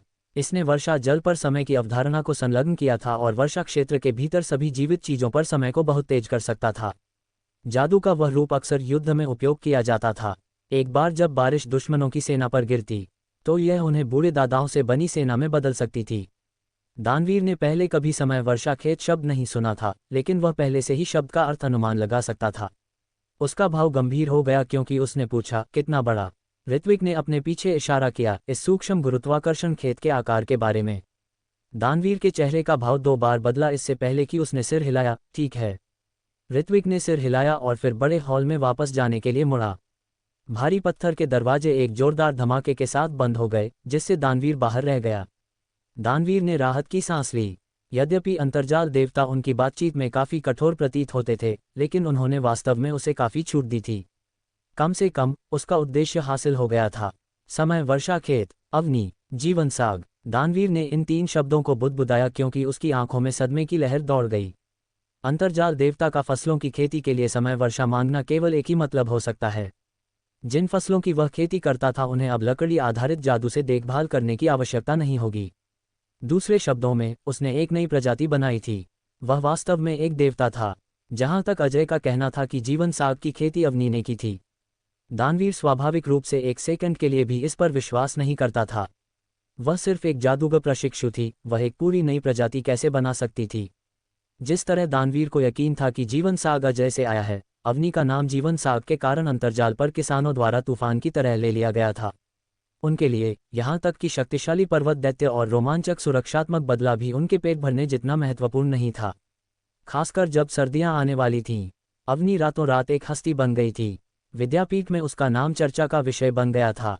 वह विलासनगर और पूरे कौशल साम्राज्य में प्रसिद्ध हो गई थी। विद्यापीठ के शिष्य जादूगर इस बात से ईर्ष्या करते थे कि वह अजय की सहायक बन गई है, और इससे भी अधिक जलते थे कि अजय ने उसके लिए पूरी पौधशाला को नष्ट कर दिया और एक जादू आचार्य को सबक सिखाया। विलासनगर के निवासी अजय की शक्ति और अंगारक, लावा दैत्य व भूधर पर्वत दैत्य की भयानक युद्ध क्षमता से स्तब्ध थे। जहां तक कौशल साम्राज्य के बाकी नागरिकों की बात थी, उन्हें विषरहित जीवन साग की अधिक चिंता थी और इसीलिए उन्होंने अवनी पर ध्यान दिया। भले ही अजय द्वारा पौधशाला को तहस नहस करने का दृश्य भयानक था, लेकिन अधिकांश किसानों के लिए ये कल्पना करना मुश्किल था कि 30 मीटर लंबा दैत्य कितना विशाल और डरावना हो सकता है, क्योंकि वे कभी पहाड़ों से बाहर ही नहीं निकले थे। वह एक ऐसी दुनिया थी जिसका उनसे कोई लेना देना नहीं था। वह एक ऐसी दुनिया थी जो केवल उनकी बातचीत में मौजूद थी। एक ऐसी दुनिया जो केवल उनके सपनों में थी। विचित्र अंतर्जाल का आभासी पत्र गायब होने के बाद उन्हें अभी भी अपनी गरीबी का सामना करना पड़ रहा था। वे उस प्रकाश और शक्ति के लिए आभारी थे जो अंतर्जाल उनके लिए लाया था, लेकिन फिर भी उन्हें बढ़ने और समृद्ध होने के लिए समय चाहिए था। सीमित भूमि अचानक नहीं बढ़ने वाली थी और भारी कर भी कम नहीं होने वाले थे। हालांकि उनका भविष्य उज्ज्वल था, लेकिन उनकी वर्तमान स्थिति अभी भी बहुत कठिन थी। सर्दियां आ रही थीं। वे जीवित रहने के बाद ही उस प्रकाश, जादू और उस मंत्रमुग्ध कर देने वाली दुनिया का पीछा कर सकते थे। अवनी का जीवन साग स्वाभाविक रूप से कई लोगों के ध्यान का केंद्र बन गया। अवनी को उम्मीद नहीं थी कि वह रातों रात मशहूर हो जाएगी। इनाम के रूप में जामुनी हिमकाष्ठ की जादुई छड़ी मिलने से वह पहले ही कई शिष्य जादूगरों की ईर्ष्या का पात्र बन चुकी थी। लेकिन वह ईर्ष्या उस ध्यान की तुलना में समुद्र में एक बूंद के समान थी जो उसे इस समय मिल रहा था। वह विद्यापीठ की सबसे चर्चित व्यक्ति बन गई थी। हर कोई जानता था कि वह सम्मन जादू के आचार्य अजय की सबसे पसंदीदा शिष्या थी। अचानक उसके दोस्तों की संख्या बढ़ गई। उसके कई दोस्त, जिन्हें वह तब जानती थी जब उसने पहली बार स्कूल में दाखिला लिया था और फिर धीरे धीरे अलग हो गई थी, अचानक कहीं से प्रकट हो गए। पहले तो वे केवल छात्रावास के प्रवेश द्वार पर टकराने पर नमस्ते कहते थे। फिर वे सीधे उससे मिलने उसके छात्रावास आने लगे। वे या तो उन विशेष जादुई बीजों को साझा करने आते जो उन्होंने खोजे थे, या वे उससे अपने जादुई पौधों की खेती में मदद करने के लिए कहते। बेशक उन्होंने उसकी मदद के लिए उसे कीमती उपहार भी दिए। अवनी को जल्द ही एहसास हुआ कि इन सभी असामान्य हरकतों के पीछे कुछ न कुछ चल रहा था। कहीं से भी प्रकट हुए उन सभी आपसी रिश्तों ने उसके जीवन की गति को पूरी तरह से बाधित कर दिया था। जिस बात ने उसे और भी अधिक शर्मिंदा किया वह ये थी कि विपरीत लिंग के सदस्य अचानक उसका पीछा कर रहे थे। इसके अलावा एक से अधिक प्रेमी थे और उनमें से एक तो कुलीन भी था, स्वर्गीय जादू आचार्य फिरोज लाला का पोता, रेड्डी लाला। उसकी वास्तविकता बाधाओं से भरी थी और अंतर्जाल तो और भी अधिक रोमांचक था। बस अंतर्जाल चालू करते ही सभी बड़े मंचों के शीर्ष लेखों में निश्चित रूप से उसके बारे में कोई न कोई विषय होता था। उसकी पहचान उजागर हो गई थी। सभी को पता चला कि वह किसान परिवार से थी और उसकी मां के निधन के बाद उसे अनाथालय भेज दिया गया था। वहां रहते हुए अनाथालय के संचालक, जो एक शिष्य जादूगर थे, ने उसकी मेहनत को देखते हुए उसे ध्यान लगाने में मदद की थी और अंततः उसे विद्यापीठ में प्रवेश मिला। कई लोगों को गर्व महसूस हुआ। देखा, हम किसान भी महान शिष्य जादूगर पैदा कर सकते हैं।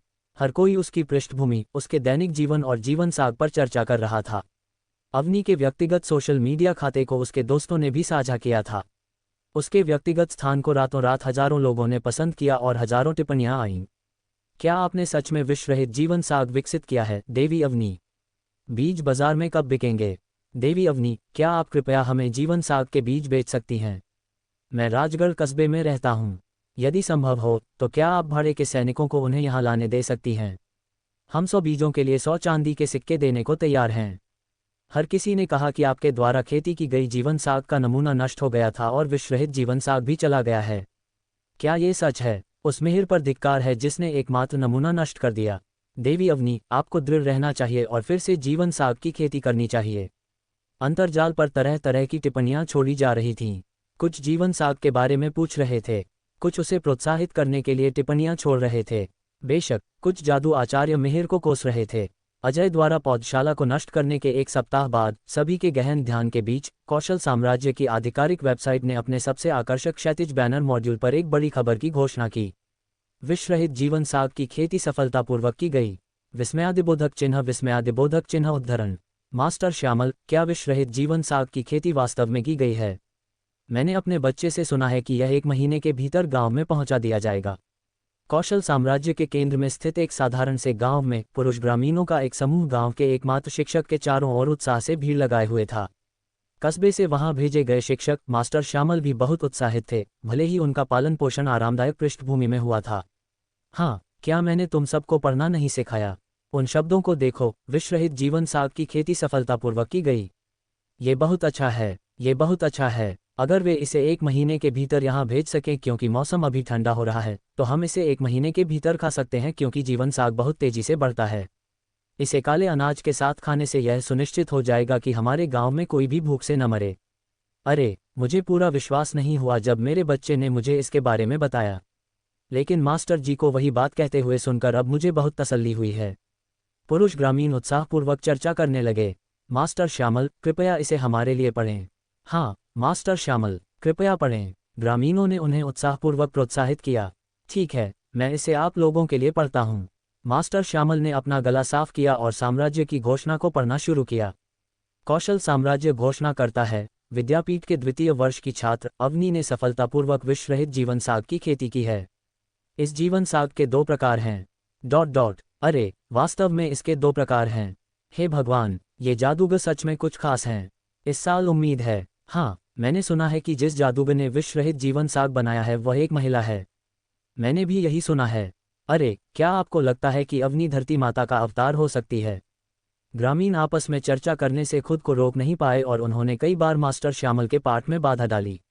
माहौल बहुत ऊर्जावान था। मास्टर श्यामल के पढ़ने के बाद हर कोई बेहद उत्साहित हो गया। वे उस जीवन साग पर गर्मागर्म चर्चा करने लगे जिसे उन्होंने पहले कभी नहीं देखा था और अपने सुंदर भविष्य की कल्पना करने लगे। साम्राज्य के अनुसार 2 प्रकार के जीवन साग थे जिनकी सफलतापूर्वक खेती की गई थी। एक सफ़ेद फूलों वाला सर्पिल पत्ती वाला जीवन साग था और दूसरा सफ़ेद फूलों वाला चौड़ी पत्ती वाला जीवन साग था। पहले वाले ने जीवन साग की मूल शीत प्रतिरोध विशेषता को बरकरार रखा था और जंगल में उगाए जाने के लिए उपयुक्त था, जबकि बाद वाला शीत प्रतिरोधी नहीं था लेकिन इसमें खाने योग्य भाग अधिक थे, इसलिए इसे देखभाल के साथ खेती करने का सुझाव दिया गया था। अरे, ये जानकर हर कोई पहले से ही बहुत खुश था कि वे विष रहित जीवन साग की खेती कर सकेंगे। उन्हें एक ही समय में 2 प्रकार के मिलने की उम्मीद नहीं थी। सबसे महत्वपूर्ण बात यह थी कि उन जीवन साग के बीज सभी स्तरों के प्रशासनिक क्षेत्रों में वितरित किए जाएंगे। सर्पिल पत्ती वाले जीवन साग बिक्री के लिए नहीं होंगे क्योंकि साम्राज्य के अधिकारी लोगों को खेतों में बिखेरने के लिए भेजेंगे। हर किसी को उन्हें काटने और खाने की अनुमति थी। चौड़ी पत्ती वाला जीवन साग 100 तांबे के सिक्कों प्रति पैकेट में बेचा जाएगा। प्रत्येक पैकेट में कम से कम 50 बीज होंगे। साम्राज्य की अंतिम चेतावनी ये थी कि किसी भी अधिकारी को बिना अनुमति के कीमत बढ़ाने की अनुमति नहीं थी। यदि कोई कीमत बढ़ाता है तो साम्राज्य के सभी नागरिकों को साम्राज्य की आधिकारिक वेबसाइट पर शिकायत करने का अधिकार था। एक बार सत्यापित होने पर उन्हें दया के बिना कड़ी सजा दी जाएगी। साम्राज्य की जय हो। अरे, जादूगरों ने हम पर बहुत बड़ा उपकार किया है। यह क्या है? ये सब देवी अवनी का श्रेय है। उनके बिना कोई विष रहित जीवन साग नहीं होता, है ना? हाँ, देवी अवनी की जय हो। साम्राज्य की नवीनतम सामाजिक लाभ परियोजना के लागू होने के साथ अवनी का नाम कौशल साम्राज्य में फिर से हलचल मचा रहा था। अनगिनत किसानों ने अवनी के व्यक्तिगत सोशल मीडिया खातों पर बाढ़ ला दी। उसकी प्रशंसा और धन्यवाद करने के लिए टिप्पणियां छोड़ीं। कुछ तो उसकी पूजा करने के लिए मंदिर भी बनाना चाहते थे। उस क्षण में अवनी का नाम लगभग 3 जादुई देवताओं के नामों के बराबर था। संबंधित व्यक्ति के रूप में अवनी इस समय अपने साधारण छात्रावास में लेटी हुई थी और उन आभार भरी टिप्पणियों को देख रही थी जो लगातार बढ़ती जा रही थीं। उसका सांवला चेहरा बुरी तरह से लाल हो रहा था। उसे कभी उम्मीद नहीं थी कि एक जंगली सब्जी इतना ध्यान और प्रशंसा आकर्षित करेगी। उस पर हो रही तारीफों की बारिश के साथ उसके लिए ये कहना लगभग असंभव था कि वह उत्साहित नहीं थी। हालांकि जब वह संतुष्ट महसूस कर रही थी तब उसे एक और भावना सता रही थी। वह जानती थी कि वह इतनी प्रसिद्धि और प्रशंसा के लायक नहीं थी। विषरहित जीवन साग की खेती श्रीमान अजय द्वारा सिखाए गए सिद्धांत पर आधारित थी। इसलिए यदि श्रीमान अजय जीवन साग की विशेषताओं को अलग करने के इच्छुक होते तो वे भी इसकी खेती कर सकते थे और उससे बेहतर काम कर सकते थे। इसके अलावा 2 उत्परिवर्तित सर्पिल पत्ती और चौड़ी पत्ती वाले जीवन साग की खेती उसने नहीं की थी। इसके बजाय उन्हें श्रीमान अजय ने सफ़ेद फूलों वाले प्रकार के आधार पर विकसित किया था। वह नहीं जानती थी कि श्रीमान अजय क्यों चाहते थे कि साम्राज्य ये घोषणा करे कि पौधों को उसने विकसित किया है, लेकिन वह जानती थी कि यह असाधारण श्रेय उसका नहीं था। कोमल और सौम्य चांदनी खिड़कियों के माध्यम से चुपचाप छोटे छात्रावास में भर गई। मंद आभासी पत्र चांदनी के नीचे और भी पवित्र लग रहा था। अवनी अपने बिस्तर के पास बैठी थी और एक तरफ सिर झुकाकर खिड़की की ओर देख रही थी। खिड़की के पास जीवन साग के 2 गमले थे, एक सर्पिल पत्ती वाला और दूसरा चौड़ी पत्ती वाला। उसने श्रीमान अजय द्वारा उन 2 जीवन सागों की सफलतापूर्वक खेती करने के ठीक बाद उनके बीज मांगे थे और उन्हें खिड़की के पास लगा दिया था। वह बस उन्हें लगाना चाहती थी क्योंकि जागने के बाद जब भी वह उन्हें देखती थी तो उसे बहुत जुड़ाव और आरामदायक महसूस होता था।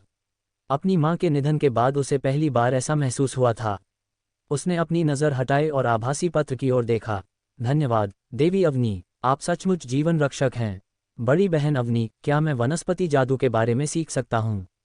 मैंने सुना है कि यह एक विशेष जादू प्रणाली है। क्या इसे सीखना बहुत मुश्किल है? हमारे कस्बे में हर सर्दी में जीवन साग के कारण होने वाले दस्त से लोग मरते हैं। मुझे लगता है कि इस साल भूख से कोई नहीं मरेगा। मेरे कस्बे की ओर से मैं आपको धन्यवाद देता हूँ देवी अवनी। उन टिप्पणियों को पढ़ने के बाद अवनी मुस्कुरा दी। वह टिप्पणी अनुभाग चालू करने से पहले एक पल के लिए झिझकी और मेजबान की ओर से संदेश संपादित करना शुरू कर दिया। आप सभी की चिंताओं के लिए धन्यवाद। मैं 2 बातें स्पष्ट करना चाहती हूँ। सबसे पहले, हालांकि विषरहित जीवन साग की खेती मैंने की थी, लेकिन इन 2 प्रकार के जीवन सागों का उत्परिवर्तन वास्तव में मेरे गुरु श्रीमान अजय द्वारा पूरा किया गया था। दूसरे, कृपया मुझे धन्यवाद न दें हर कोई। मैं उतनी अच्छी नहीं हूँ जितना आप कहते हैं। ये सारा श्रेय श्रीमान अजय को जाता है। उन्होंने ही मुझे वनस्पति जादू का सबसे गूढ़ ज्ञान सिखाया। ये सब उन्हीं की बदौलत है। इसके अलावा मैं आप सभी के साथ एक रहस्य साझा करना चाहती हूँ। श्रीमान अजय मुख्य फसलों का अध्ययन और सुधार कर रहे हैं, जिनमें काला अनाज, मक्का, बाजरा और चावल शामिल हैं और उनमें से कई ने सफलता हासिल की है। मैं विवरण साझा नहीं कर सकती, लेकिन मैं ये कह सकती हूँ कि उनकी उपज प्रति हेक्टेयर दोगुनी होने में कोई समस्या नहीं होगी।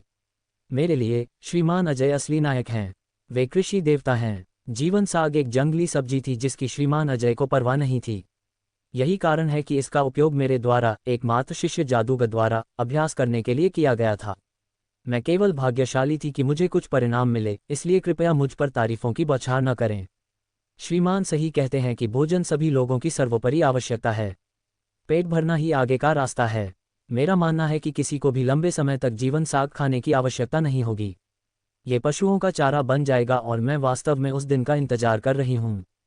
संपादन के बाद अवनी ने पुष्टि करें बटन दबाने से पहले ये सुनिश्चित करने के लिए इसे फिर से ध्यान से पढ़ा कि कोई गलती तो नहीं है। जैसे ही उसने पुष्टि करें बटन दबाया, उसे तत्काल राहत महसूस हुई।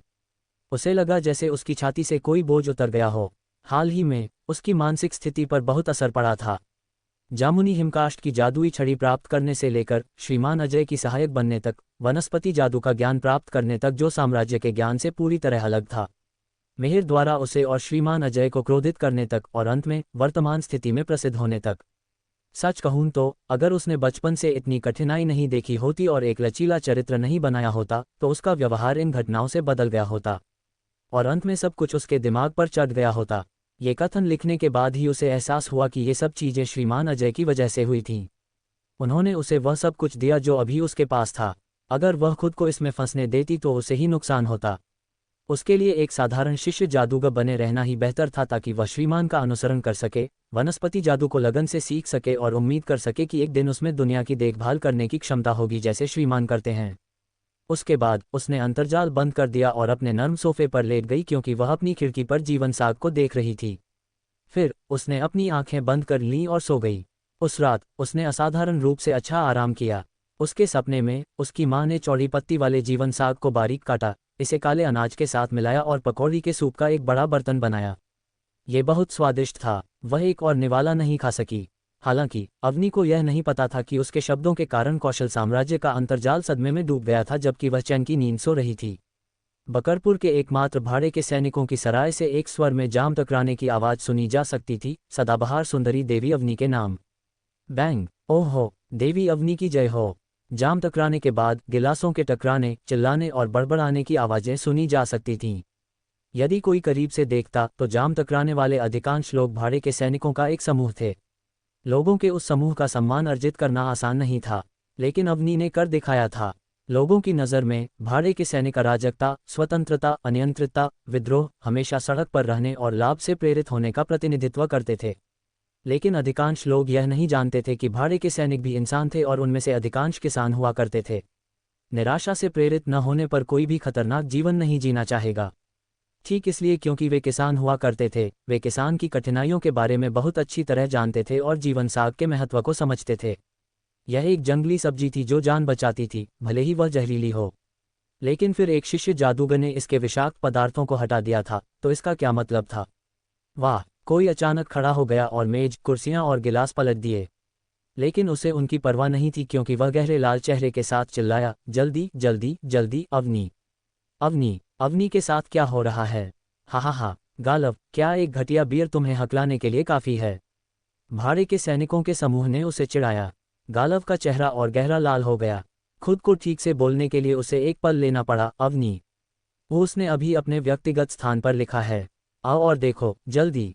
उद्धरण चिन्ह। क्या अवनी ने अभी बात की है? हे भगवान! नीले तारे से महान अस्तित्व, आप भाषा और शब्दों के स्वामी हैं। अरे प्रिय, इसके बाद क्या आता है? धिक्कार है, मैंने बहुत पी ली है और भूल गया कि क्या कहना है। हे भगवान! देवी अवनी ने वास्तव में एक टिप्पणी छोड़ी है। सराय में तुरंत हंगामा मच गया। उनमें से कुछ ने इतना पी लिया था कि वे प्रार्थनाएं भी नहीं पढ़ सकते थे। अन्य लोग घबराहट में अंतर्जाल पर लॉग ऑन हो गए, लेकिन उन्हें अवनी का व्यक्तिगत स्थान नहीं मिल सका क्योंकि वे सुविधाओं से परिचित नहीं थे। ऐसे अनपढ़ लोग भी थे जो बस उन लोगों के पास भीड़ लगा रहे थे जिन्होंने अंतर्जाल का आभासी पत्र खोला था। अरे अरे, देवी अवनी ने क्या कहा? कृपया इसे मेरे लिए पढ़ें। जो अनपढ़ थे वे उन लोगों पर दबाव डाल रहे थे जो पढ़ सकते थे। तुम मुझ पर दबाव क्यों डाल रहे हो? पहले मुझे इसे पूरा पढ़ने दो। हे भगवान! मैं सोच रहा था कि अवनी, एक शिष्य जादूगर, ने विष रहित जीवन साग कैसे बनाया। तो उसके पीछे एक विशेषज्ञ था। क्या कोई जानता है कि अजय कौन है? मुझे वह याद है। क्या वह वही जादूगर है जिसने अवनी का बदला लेने के लिए दैत्यों को बुलाया था? हाँ हाँ हाँ, वही है। हे भगवान! तो देवी अवनी सिर्फ अजय की शिष्या है। अजय असली नायक है। देवी अवनी के अनुसार भविष्य में हमारी अनाज की पैदावार दोगुनी हो सकती है।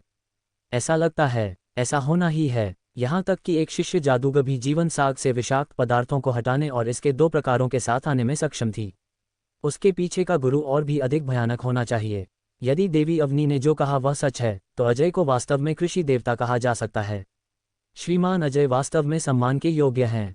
देवी अवनी ने कहा कि उन्होंने केवल विष रहित जीवन साग की खेती की थी और यह श्रीमान अजय थे जिन्होंने सर्पिल पत्ती और चौड़ी पत्ती वाले जीवन साग की खेती की थी। लेकिन उन्होंने सारा श्रेय अवनी को दे दिया। ये वास्तव में अवनी का सौभाग्य है कि वह उनके जैसे गुरु से मिल सकी।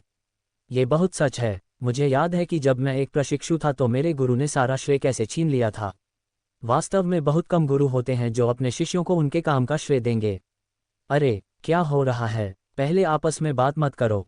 कृपया मुझे इसके बारे में बताओ। साक्षर लोग पहले से ही आपस में चर्चा करने लगे थे जबकि अनपढ़ लोग अभी भी हैरान थे।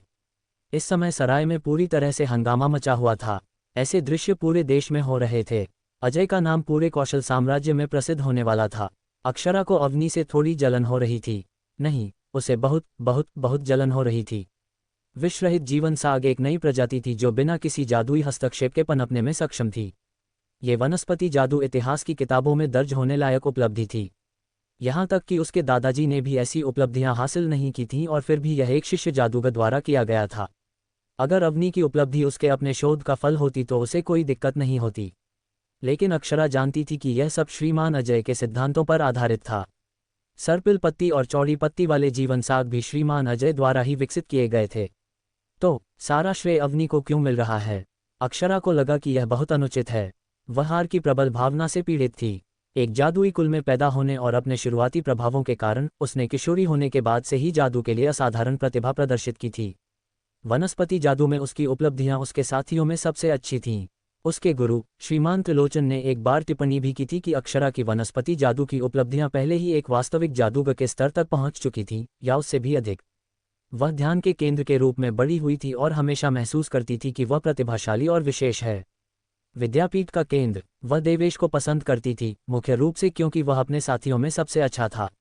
लेकिन ये सब उससे एक किसान परिवार में जन्मी सांवली और दुबली पतली अवनी ने छीन लिया था।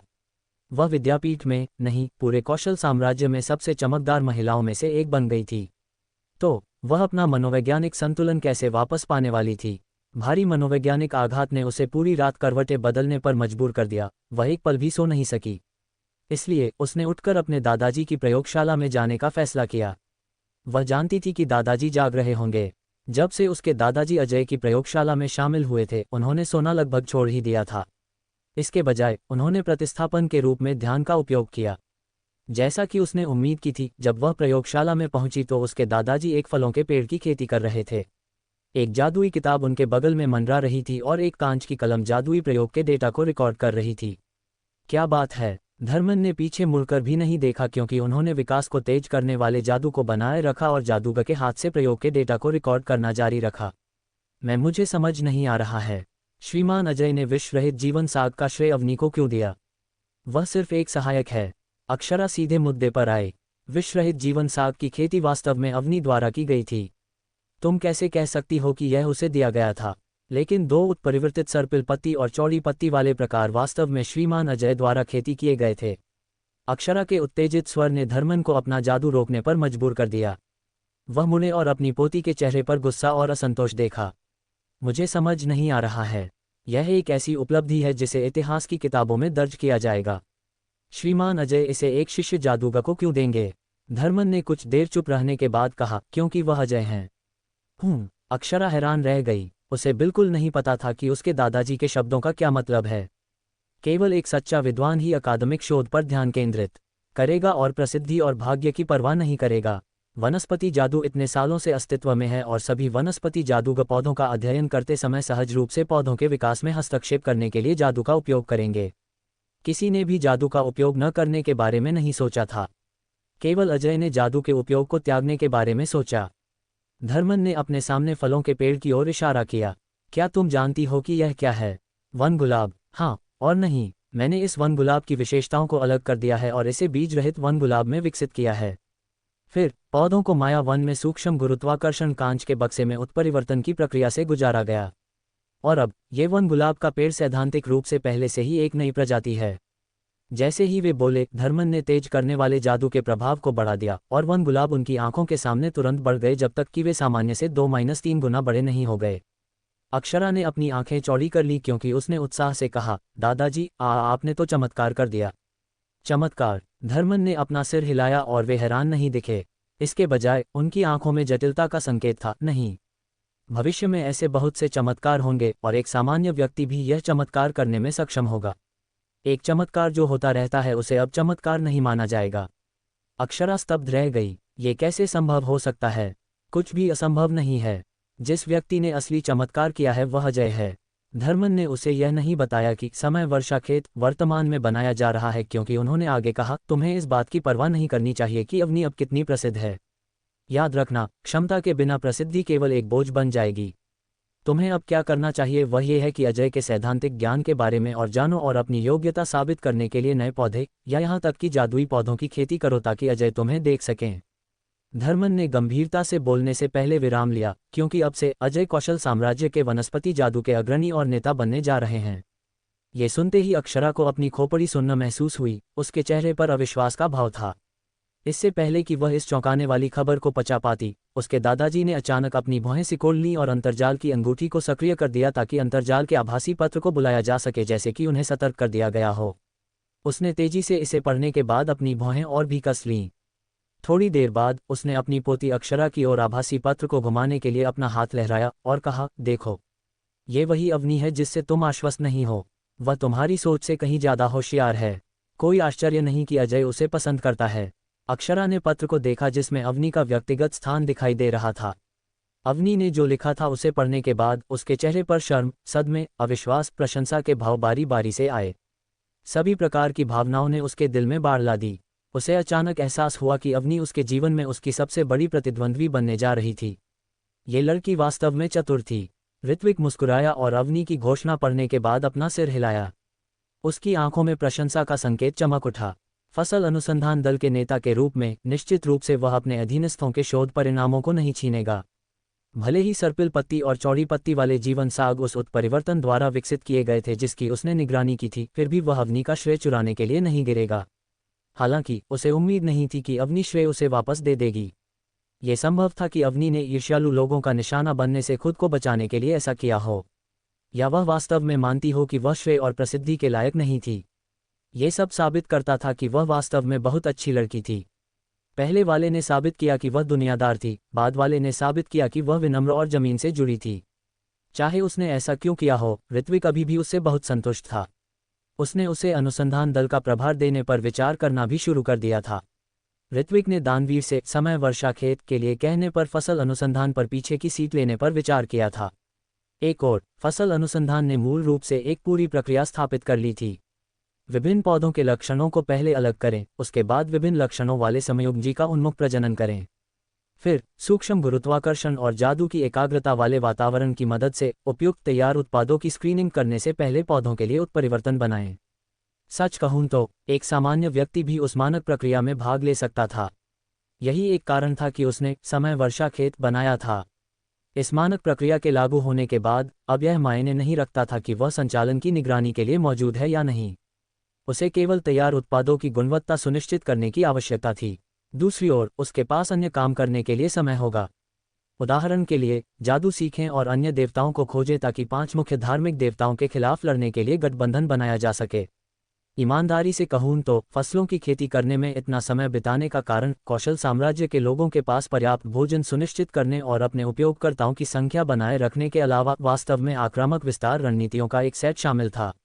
ये 5 मुख्य धार्मिक देवताओं के खिलाफ उसके हथियारों में से एक होगा। युद्ध केवल मांस और रक्त से नहीं लड़ा जाना चाहिए। आर्थिक युद्ध वास्तव में लड़ाई का सबसे घातक, क्रूर और निर्दयी रूप था। तुम सब अंदर जाने के बजाय यहाँ क्यों खड़े हो? केयूर, जिसने अभी अभी माया वन में कदम रखा था, सभी शिष्य जादूगरों को बाहर पाकर हैरान रह गया। श्रीमान अजय ने हमें यहाँ इंतजार करने के लिए कहा। उन्हें एक घोषणा करनी है, केयूर के दोस्त ने जवाब दिया। ओह, केयूर ने जवाब दिया क्योंकि उसने बात करना बंद कर दिया और भीड़ में आज्ञाकारी रूप से खड़ा हो गया। महान हॉल में चर्चा की गूंज थी। उपस्थित लगभग सभी लोग विश्व रहित जीवन साग और पिछली रात अवनी की घोषणा पर चर्चा कर रहे थे, जो अंतर्जाल पर 2 सबसे गर्म मुद्दे थे। क्या आप लोगों ने अवनी की घोषणा देखी? हाँ, श्रेय न लेने के लिए वह काफी होशियार है, अन्यथा भविष्य में सच्चाई सामने आने पर उसे ही नुकसान होता। बिल्कुल सही। फिर भी अवनी को इससे बहुत फायदा हुआ है। आप जाकर पूछ सकते हैं। अब हर कोई उसका नाम जानता है। अरे, अगर मुझे वह पता होता जो अब पता है तो मैंने तब एक रिपोर्ट लिख दी होती। मैं केवल पछता सकता हूँ। इसका दोबारा जिक्र मत करो, मेरा दिल दुखता है। अरे, क्या आप सभी ने श्रीमान अजय का व्यक्तिगत स्थान देखा है? 1,20,000 अनुयायी और 13,000 टिप्पणियां। हे भगवान, वे निश्चित रूप से अंतर्जाल के सबसे ऊपर होने चाहिए। मैंने कुछ तुलना की, यहाँ तक कि दानवीर के पास केवल 10,000 अनुयायी हैं। मैं तुम लोगों को बता रहा हूँ, आज सुबह जब मैं बाथरूम गया तो मैंने अंतर्जाल चालू किया। ओह, 100 से अधिक लोग मुझसे बात करना चाहते थे और उनमें से कई लड़कियां थीं। मैं बहुत उत्साहित था क्योंकि मुझे लगा कि मेरी किस्मत चमक गई है। अंत में वे सभी श्रीमान अजय के बारे में पूछ रहे थे। उनमें से कुछ ने मुझसे ये भी पूछा कि क्या श्रीमान अजय अभी भी वनस्पति जादू सीखने के लिए छात्रों को ले रहे हैं। धिक्कार है, मेरे साथ भी ऐसा ही हुआ। मेरे साथ भी। तुम लोगों को कोई अंदाजा नहीं है। मैंने बस मंच पर उल्लेख किया कि मैं श्रीमान अजय के जादुई प्रयोग में शामिल हूं और मुझे रातों रात 1,000 से अधिक नए अनुयायी मिल गए। उनमें से कई तो दूसरी जगहों से भी हैं। क्या संयोग है, मेरे साथ भी। उनकी समान मुठभेड़ों ने महान हॉल के मूड को और भी अधिक ऊर्जावान बना दिया था। कुछ अग्नि से जल रहे थे और ईर्ष्या कर रहे थे, कुछ उस पर ताने कस रहे थे। श्रीमान अजय के बारे में बात करते समय कुछ गर्व से भरे हुए थे, क्योंकि उन्हें एक महान व्यक्ति के अधीन काम करने पर बहुत गर्व था। अंतर्जाल के उद्भव ने उनके सामाजिक संबंधों को बढ़ा दिया था और इसलिए इसने उस ध्यान को भी बढ़ा दिया जो उन्हें मिल सकता था। उनमें से किसी ने भी पहले कभी ऐसा ध्यान अनुभव नहीं किया था, इसलिए स्वाभाविक रूप से जब उन्हें अचानक इतना ध्यान मिला तो उनके युवा अहंकार बढ़ गए। कुछ समय बाद महान हॉल अचानक शांत हो गया। कई शिष्य जादूगर जो अपनी चर्चा के बीच में थे, उन्होंने आश्चर्य से अपना सिर ऊपर उठाया, इससे पहले कि उन्हें एहसास हुआ कि श्रीमान अजय आ गए थे। उन सभी ने जल्दी से ध्यान दिया और मूर्खतापूर्ण बातें करना बंद कर दिया। क्या सब मौजूद हैं? कृपया अपनी टीमों की जांच करें, अजय ने महान हॉल के सामने मंच पर खड़े होकर पूछा।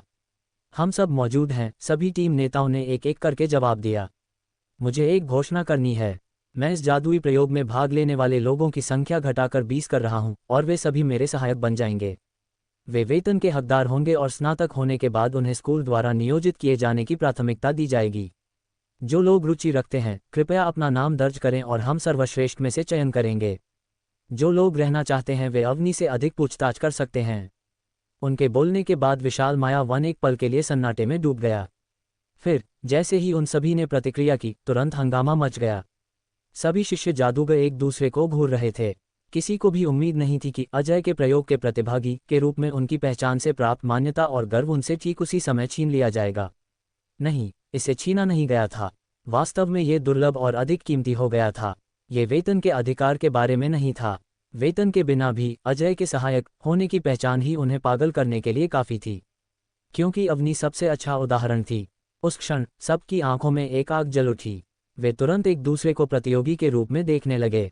उनमें से 374 में से 20 शिष्य जादूगरों का चयन। प्रतिस्पर्धी दबाव वास्तव में काफ़ी तीव्र था। जैसे ही वे सभी तैयारी में जुट गए, ऋत्विक मंच से उतरा और महान हॉल से बाहर निकल गया। उस दिन विद्यापीठ संयुक्त जादू अनुसंधान सम्मेलन आयोजित किया जाना था। सभी आचार्य जो कठिन जादुई विषयों पर चर्चा करने में रुचि रखते थे, वे यदि चाहें तो सम्मेलन में भाग ले सकते थे। यह मानना होगा कि एक कारण था कि कौशल साम्राज्य जादू पर आधारित था। ऋत्विक ने उस सम्मेलन में शामिल होने का फैसला किया, क्योंकि अंतर्जाल की मशाल की रोशनी सुविधा ने उसे असमंजस में डाल दिया था। उसने प्रकाश का एक अंश में महारत हासिल कर ली थी, लेकिन उस जादू को अंतर्जाल में शामिल करने में कठिनाई हो रही थी। कारण बहुत सरल था। मूल रूप से सभी प्रकार के जादुई नक्काशियों के माध्यम से अपनी शक्ति जारी करते थे। उसका अंतर्जाल का जादुई संस्करण, संक्षेप में, बस एक आभासी स्क्रीन थी जो किसी भी जादुई नक्काशी को पकड़ने में असमर्थ थी।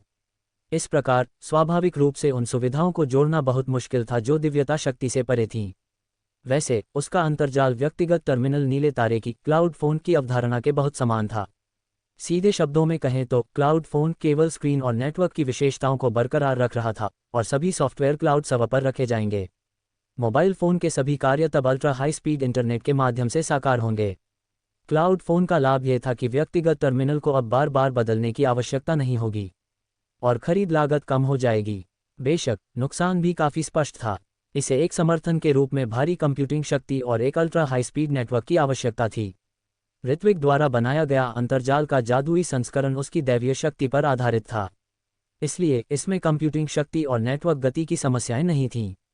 हालांकि इसी वजह से दिव्यता की शक्ति के अलावा किसी अन्य कार्य को जोड़ना बहुत मुश्किल था, भले ही वह केवल प्रकाश का एक अंश था। सबसे बुनियादी प्रकाश आधारित जादू। ऋत्विक को पहले से ही आभास था कि इस समस्या का एक बड़ा अर्थ होगा।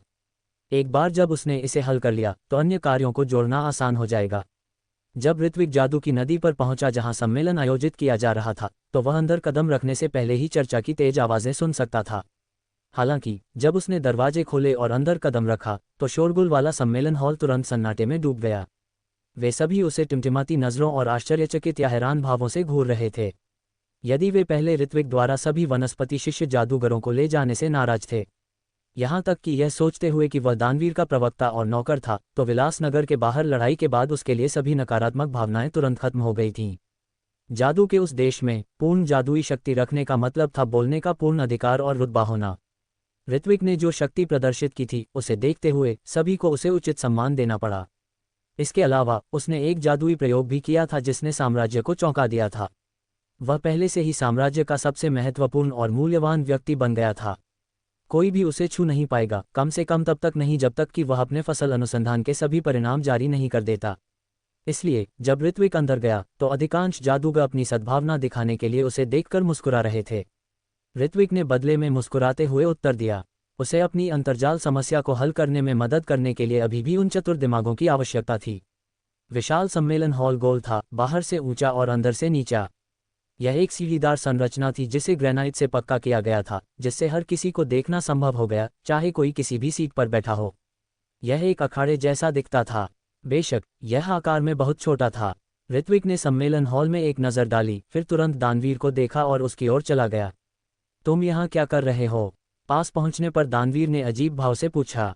बेशक मैं सम्मेलन में भाग लेने आया हूँ। मेरे कुछ प्रश्न हैं, इसलिए मुझे साम्राज्य के सबसे चतुर दिमागों से कुछ मदद लेने की आवश्यकता है।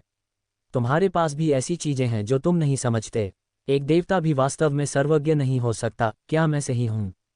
दानवीर ने बात करना बंद कर दिया और धैर्यपूर्वक इंतजार करने लगा। जैसे ही सम्मेलन हॉल के केंद्र में रखी रेत की घड़ी की सारी रेत गिर गई, वह अपने आप पलट गई और सम्मेलन हॉल शांत हो गया। जादुई नक्काशियां जलने लगी ताकि सम्मेलन हॉल में होने वाली चर्चाओं को बाहर लीक होने से रोका जा सके। एक संक्षिप्त सन्नाटे के बाद एक जादूगर जल्दी से खड़ा हुआ और हाल ही में सामने आई एक समस्या के बारे में इधर उधर पूछा। उसके प्रश्न पूछने के परिणामस्वरूप सम्मेलन हॉल धीरे धीरे जीवंत होने लगा। यद्यपि कौशल साम्राज्य के लगभग सभी जादूगरों ने जादू की 7 सामान्य प्रणालियों और यहाँ तक कि एक विशेष जादू प्रणाली में महारत हासिल कर ली थी, लेकिन अधिकांश औपचारिक जादूगर बनने के बाद एक प्रणाली पर ध्यान केंद्रित करना चुनते थे। केवल कुछ ही दुर्लभ प्रतिभाएं थीं जो एक से अधिक प्रणालियों के साथ काम करना चुनती थीं। आखिरकार इंसानों के पास सीमित ऊर्जा थी, जबकि जादुई ज्ञान अनंत था। यदि वे अपने निश्चित जीवन काल में उच्च स्तर तक नहीं बढ़ सके, तो उनके जीवन के अंत तक सब कुछ बहुत देर हो जाएगी। इस वजह से उनमें से अधिकांश के लिए अपनी साधना यात्रा के बाद के हिस्से में उन क्षेत्रों का सामना करना बहुत आसान था जिनसे वे परिचित नहीं थे, खासकर यदि वे संयोजन जादू की खेती कर रहे थे जिसका व्यवहार अप्रत्याशित था। यही संयुक्त अनुसंधान सम्मेलन का मूल उद्देश्य था। ऋत्विक ने ध्यान से सुना और जब भी उसने कुछ दिलचस्प सुना तो चुपके से नोट्स ले लिए। साधारण जादूगरों को इतने उच्च स्तरीय विचार मंथन में भाग लेने का विशेषाधिकार नहीं था। वह निश्चित रूप से उस अवसर को बर्बाद नहीं करने वाला था क्योंकि वह अंदर आने में सक्षम था। उनकी चर्चा के आधे रास्ते में बिजली आधारित जादू आचार्य सतपाल उठे और बोले, देवियों और सज्जनों, मैं बिजली आधारित जादू में प्रकाश विस्फोट जादू जोड़ना चाहता हूँ। क्या आप में से किसी ने बिजली आधारित और प्रकाश आधारित जादू के संयोजन के बारे में कोई शोध किया है, या आपके पास कोई सुझाव है? प्रकाश विस्फोट एक द्वितीय श्रेणी का प्रकाश आधारित जादू था और बुनियादी जादू मंत्रों में से एक था जिसमें एक औपचारिक जादूगर को महारत हासिल करनी होती थी। यह उन्नत नहीं था, लेकिन यह बेहद व्यावहारिक था। घुप अंधेरी रात में एक को छोड़ने से आधा छोटा कस्बा रोशन हो सकता था। लड़ाई के दौरान अचानक एक को छोड़ने से अस्थायी रूप से अंधा करने वाला प्रभाव हो सकता था जो तीसरी श्रेणी के अंधेरे आधारित जादू दृष्टि अवरोध के बराबर था। इसलिए प्रकाश विस्फोट को सबसे आम शुरुआती जादू में से एक माना जाता था। इसे बिजली आधारित जादू में शामिल करना आवश्यक नहीं था, विशेष रूप से सतपाल जैसे जादू आचार्य के लिए। आखिरकार वह सिर्फ एक द्वितीय श्रेणी का जादू था जिसे वह किसी भी समय छोड़ सकता था। इसे किसी अन्य जादू प्रणाली में शामिल करके इसे डालने की कठिनाई को क्यों बढ़ाया जाए? वास्तव में जादू और जादुई नक्काशी के हर रूप का अनगिनत बार परीक्षण और शोधन किया गया था। उनमें अतिरिक्त चीजें जोड़ना, विशेष रूप से अन्य जादू प्रणालियां, सभी प्रकार की अप्रत्याशित दुर्घटनाओं को जन्म दे सकती थीं। सतपाल को निश्चित रूप से इस बात की जानकारी थी, जैसा कि अपेक्षित था। प्रश्न पूछने के बाद सतपाल ने समझाया, मुझे बहुत जल्द टीकमगढ़ कस्बे की रक्षा करने और उनके जादुई टॉवर के निर्माण की निगरानी के लिए भेजा जाएगा। वहाँ का वातावरण बहुत शत्रुतापूर्ण है और मुझे जादू के एक ऐसे रूप की आवश्यकता है जो लंबे समय तक प्रकाश प्रदान कर सके। लेकिन मेरी मुख्य साधना बिजली आधारित जादू है और जादुई टॉवर को बिजली आधारित जादू पर केंद्रित होना चाहिए। प्रकाश आधारित जादू जोड़ने से न केवल बिजली आधारित जादुई नक्काशियों के संचालन पर असर पड़ेगा, बल्कि इससे जादुई शक्ति की बड़ी बर्बादी भी होगी। सतपाल के स्पष्टीकरण ने उन सभी को प्रबुद्ध कर दिया। हर कोई टीकमगढ़ कस्बे से बहुत परिचित था। साम्राज्य की 4% जादुई सामग्री उस जगह से आती थी, लेकिन उस पर साम्राज्य का नियंत्रण हमेशा कमजोर रहा था। इसके 2 कारण थे। पहला, इसकी भौगोलिक स्थिति राजधानी से बहुत दूर थी और इसका वातावरण काफी शत्रुतापूर्ण था जो जंगली जानवरों से भरा हुआ था। इन कारकों ने शासन करना बहुत मुश्किल बना दिया। दूसरा, ये कस्बा टीकमगढ़ जंगल के बगल में स्थित था और कोई अन्य पड़ोसी समुदाय नहीं थे। साम्राज्य स्वाभाविक रूप से इसमें बहुत अधिक संसाधन निवेश नहीं करना चाहता था, क्योंकि वहां आजीविका की तलाश में जाने वाले अधिकांश लोग डाकू और साहसी थे। साम्राज्य उनके नुकसान पर परेशान नहीं होगा। हाल ही में साम्राज्य ने अचानक एक जादू आचार्य को वहां भेजने और यहां तक कि एक जादुई टॉवर बनाने का फैसला किया। इस कार्रवाई का निश्चित रूप से एक बड़ा अर्थ था। होशियार लोग सहज रूप से दानवीर को देखने लगे, क्योंकि उन्हें लगा कि कुछ चल रहा है। साम्राज्य में भारी बदलाव हुए थे जब से साम्राज्य के 4 मुख्य स्तंभों ने रहस्यमय अंतर्जाल देवता के साथ सहयोग करना शुरू किया था। सबसे स्पष्ट परिवर्तन ये था कि क्षेत्रों पर जादुई देवताओं का नियंत्रण धीरे धीरे बढ़ गया था। हाल के 2 हफ्तों में साम्राज्य के भीतर कुलीनों के बारे में कई घोटाले हुए। उनमें कर चोरी, बुरे जादुई प्रयोग करना, दुष्ट देवताओं से संपर्क करना, देशद्रोह आदि शामिल थे। पर्दे के पीछे जहां सैकड़ों सिर लुढ़क गए थे, वहां कई जादूगरों का उदय और संसाधनों का पुनर्वितरण हुआ था। फिर साम्राज्य ने टीकमगढ़ में निवेश करने और एक जादुई टॉवर बनाने का फैसला किया। यह अपने घरेलू मुद्दों को सुलझाने के बाद एक कस्बे को शहर में परिवर्तित करके विस्तार का प्रयास था। इसमें कोई आश्चर्य की बात नहीं थी कि वे शक्तिशाली बिजली आधारित जादू आचार्य सतपाल को भेज रहे थे। बिजली आधारित और अग्नि आधारित जादू जंगल के जंगली जानवरों के प्राकृतिक दुश्मन थे। गरज की एक साधारण दहाड़ उन जंगली जानवरों को डरा सकती थी जिन्हें 5वीं और 6ठी श्रेणी का जादू भी नहीं डरा सकता था। क्या आपने आलोक की संयोजन विधि आजमाई है? हाँ, मैंने किया। ये वज्रपात क्षेत्र के निर्माण को प्रभावित करेगा।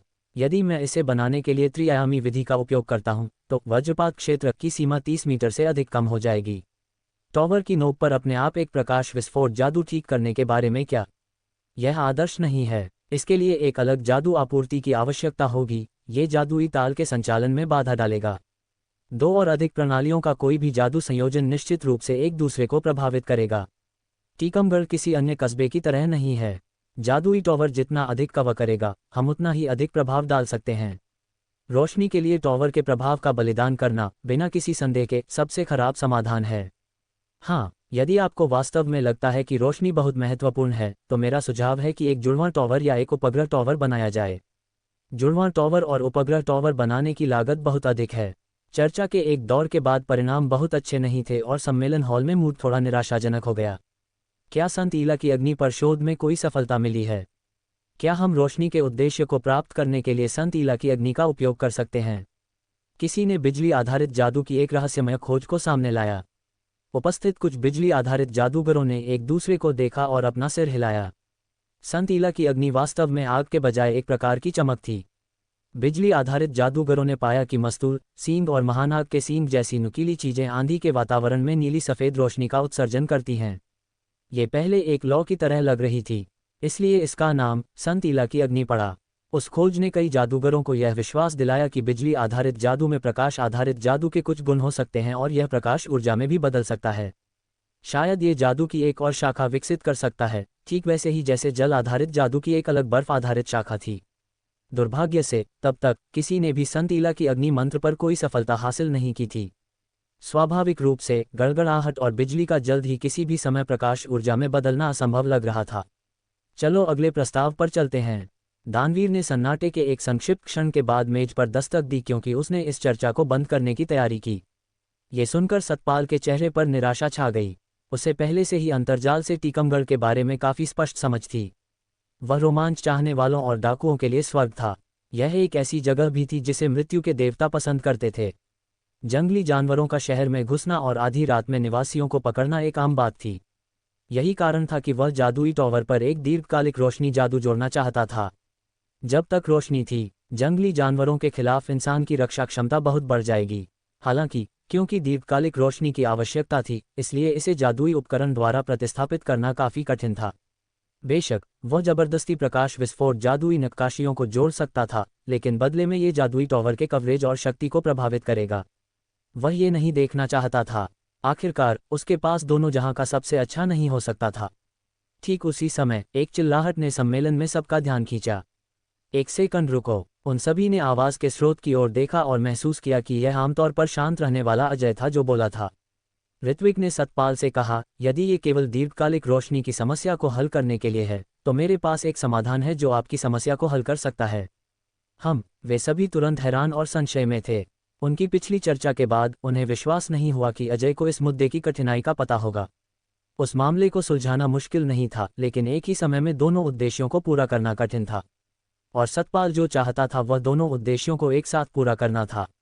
चूंकि ऐसा मामला था और अजय ने फिर भी कहने की हिम्मत की कि उसके पास एक समाधान है, शायद उसके पास वास्तव में एक सरल विचार था। सबकी दिलचस्पी जाग उठी। दानवीर भी ऋत्विक को आश्चर्य से देख रहा था। दानवीर, जिसके पास देवता शब्द से बना एक शीर्षक था, उसे केवल एक अर्ध देवता माना जा सकता था। फिर भी वह उन लोगों में से एक था जो देवताओं को काफी अच्छी तरह से जानता था। एक देवता एक निश्चित दृष्टिकोण से एक ऐसा अस्तित्व था जिसने दुनिया में डोमेन की एक या अधिक शक्तियों को चुरा लिया था। उनके डोमेन में रहते हुए कोई भी उनके खिलाफ खड़ा होने में सक्षम नहीं था। हालांकि अन्य डोमेन में देवता सामान्य लोगों की तरह भी नहीं हो सकते थे। उदाहरण के लिए जादुई डोमेन। यही एक कारण था कि 5 मुख्य धार्मिक देवताओं से घिरे होने के बावजूद कौशल साम्राज्य स्वतंत्र रहने में सक्षम था। अंतर्जाल देवता ने वनस्पति और सम्मन जादू में प्रभावशाली शक्ति प्रदर्शित करने के बाद दानवीर को पहले ही बहुत सावधान कर दिया था। और फिर उसने ये भी घोषित किया कि वह बिजली आधारित और प्रकाश आधारित जादू की कठिन समस्या को हल कर सकता है। शायद वह बिजली आधारित और प्रकाश आधारित जादू में भी बेहद जानकार है। जैसे ही उसने इस बारे में सोचा, दानवीर घबराने लगा। उसने यहाँ तक सोचा, शायद यही कारण है कि अंतर्जाल देवता ने कौशल में अपने दैवीय कौशल का प्रसार करना चुना। आखिरकार वह केवल तभी चिंतित होना छोड़ सकता था जब उसे पता चले कि क्यों। सतपाल को कोई अंदाजा नहीं था कि दानवीर क्या सोच रहा है। उसने आश्चर्यचकित भाव से पूछा, वह कौन सा समाधान है? ऋत्विक मुस्कुराया, गड़गड़ाहट और बिजली को प्रकाश ऊर्जा में बदलो और यह समस्या हल हो जाएगी, है ना? उसके बोलने के बाद संयुक्त अनुसंधान सम्मेलन में पूरी तरह सन्नाटा छा गया।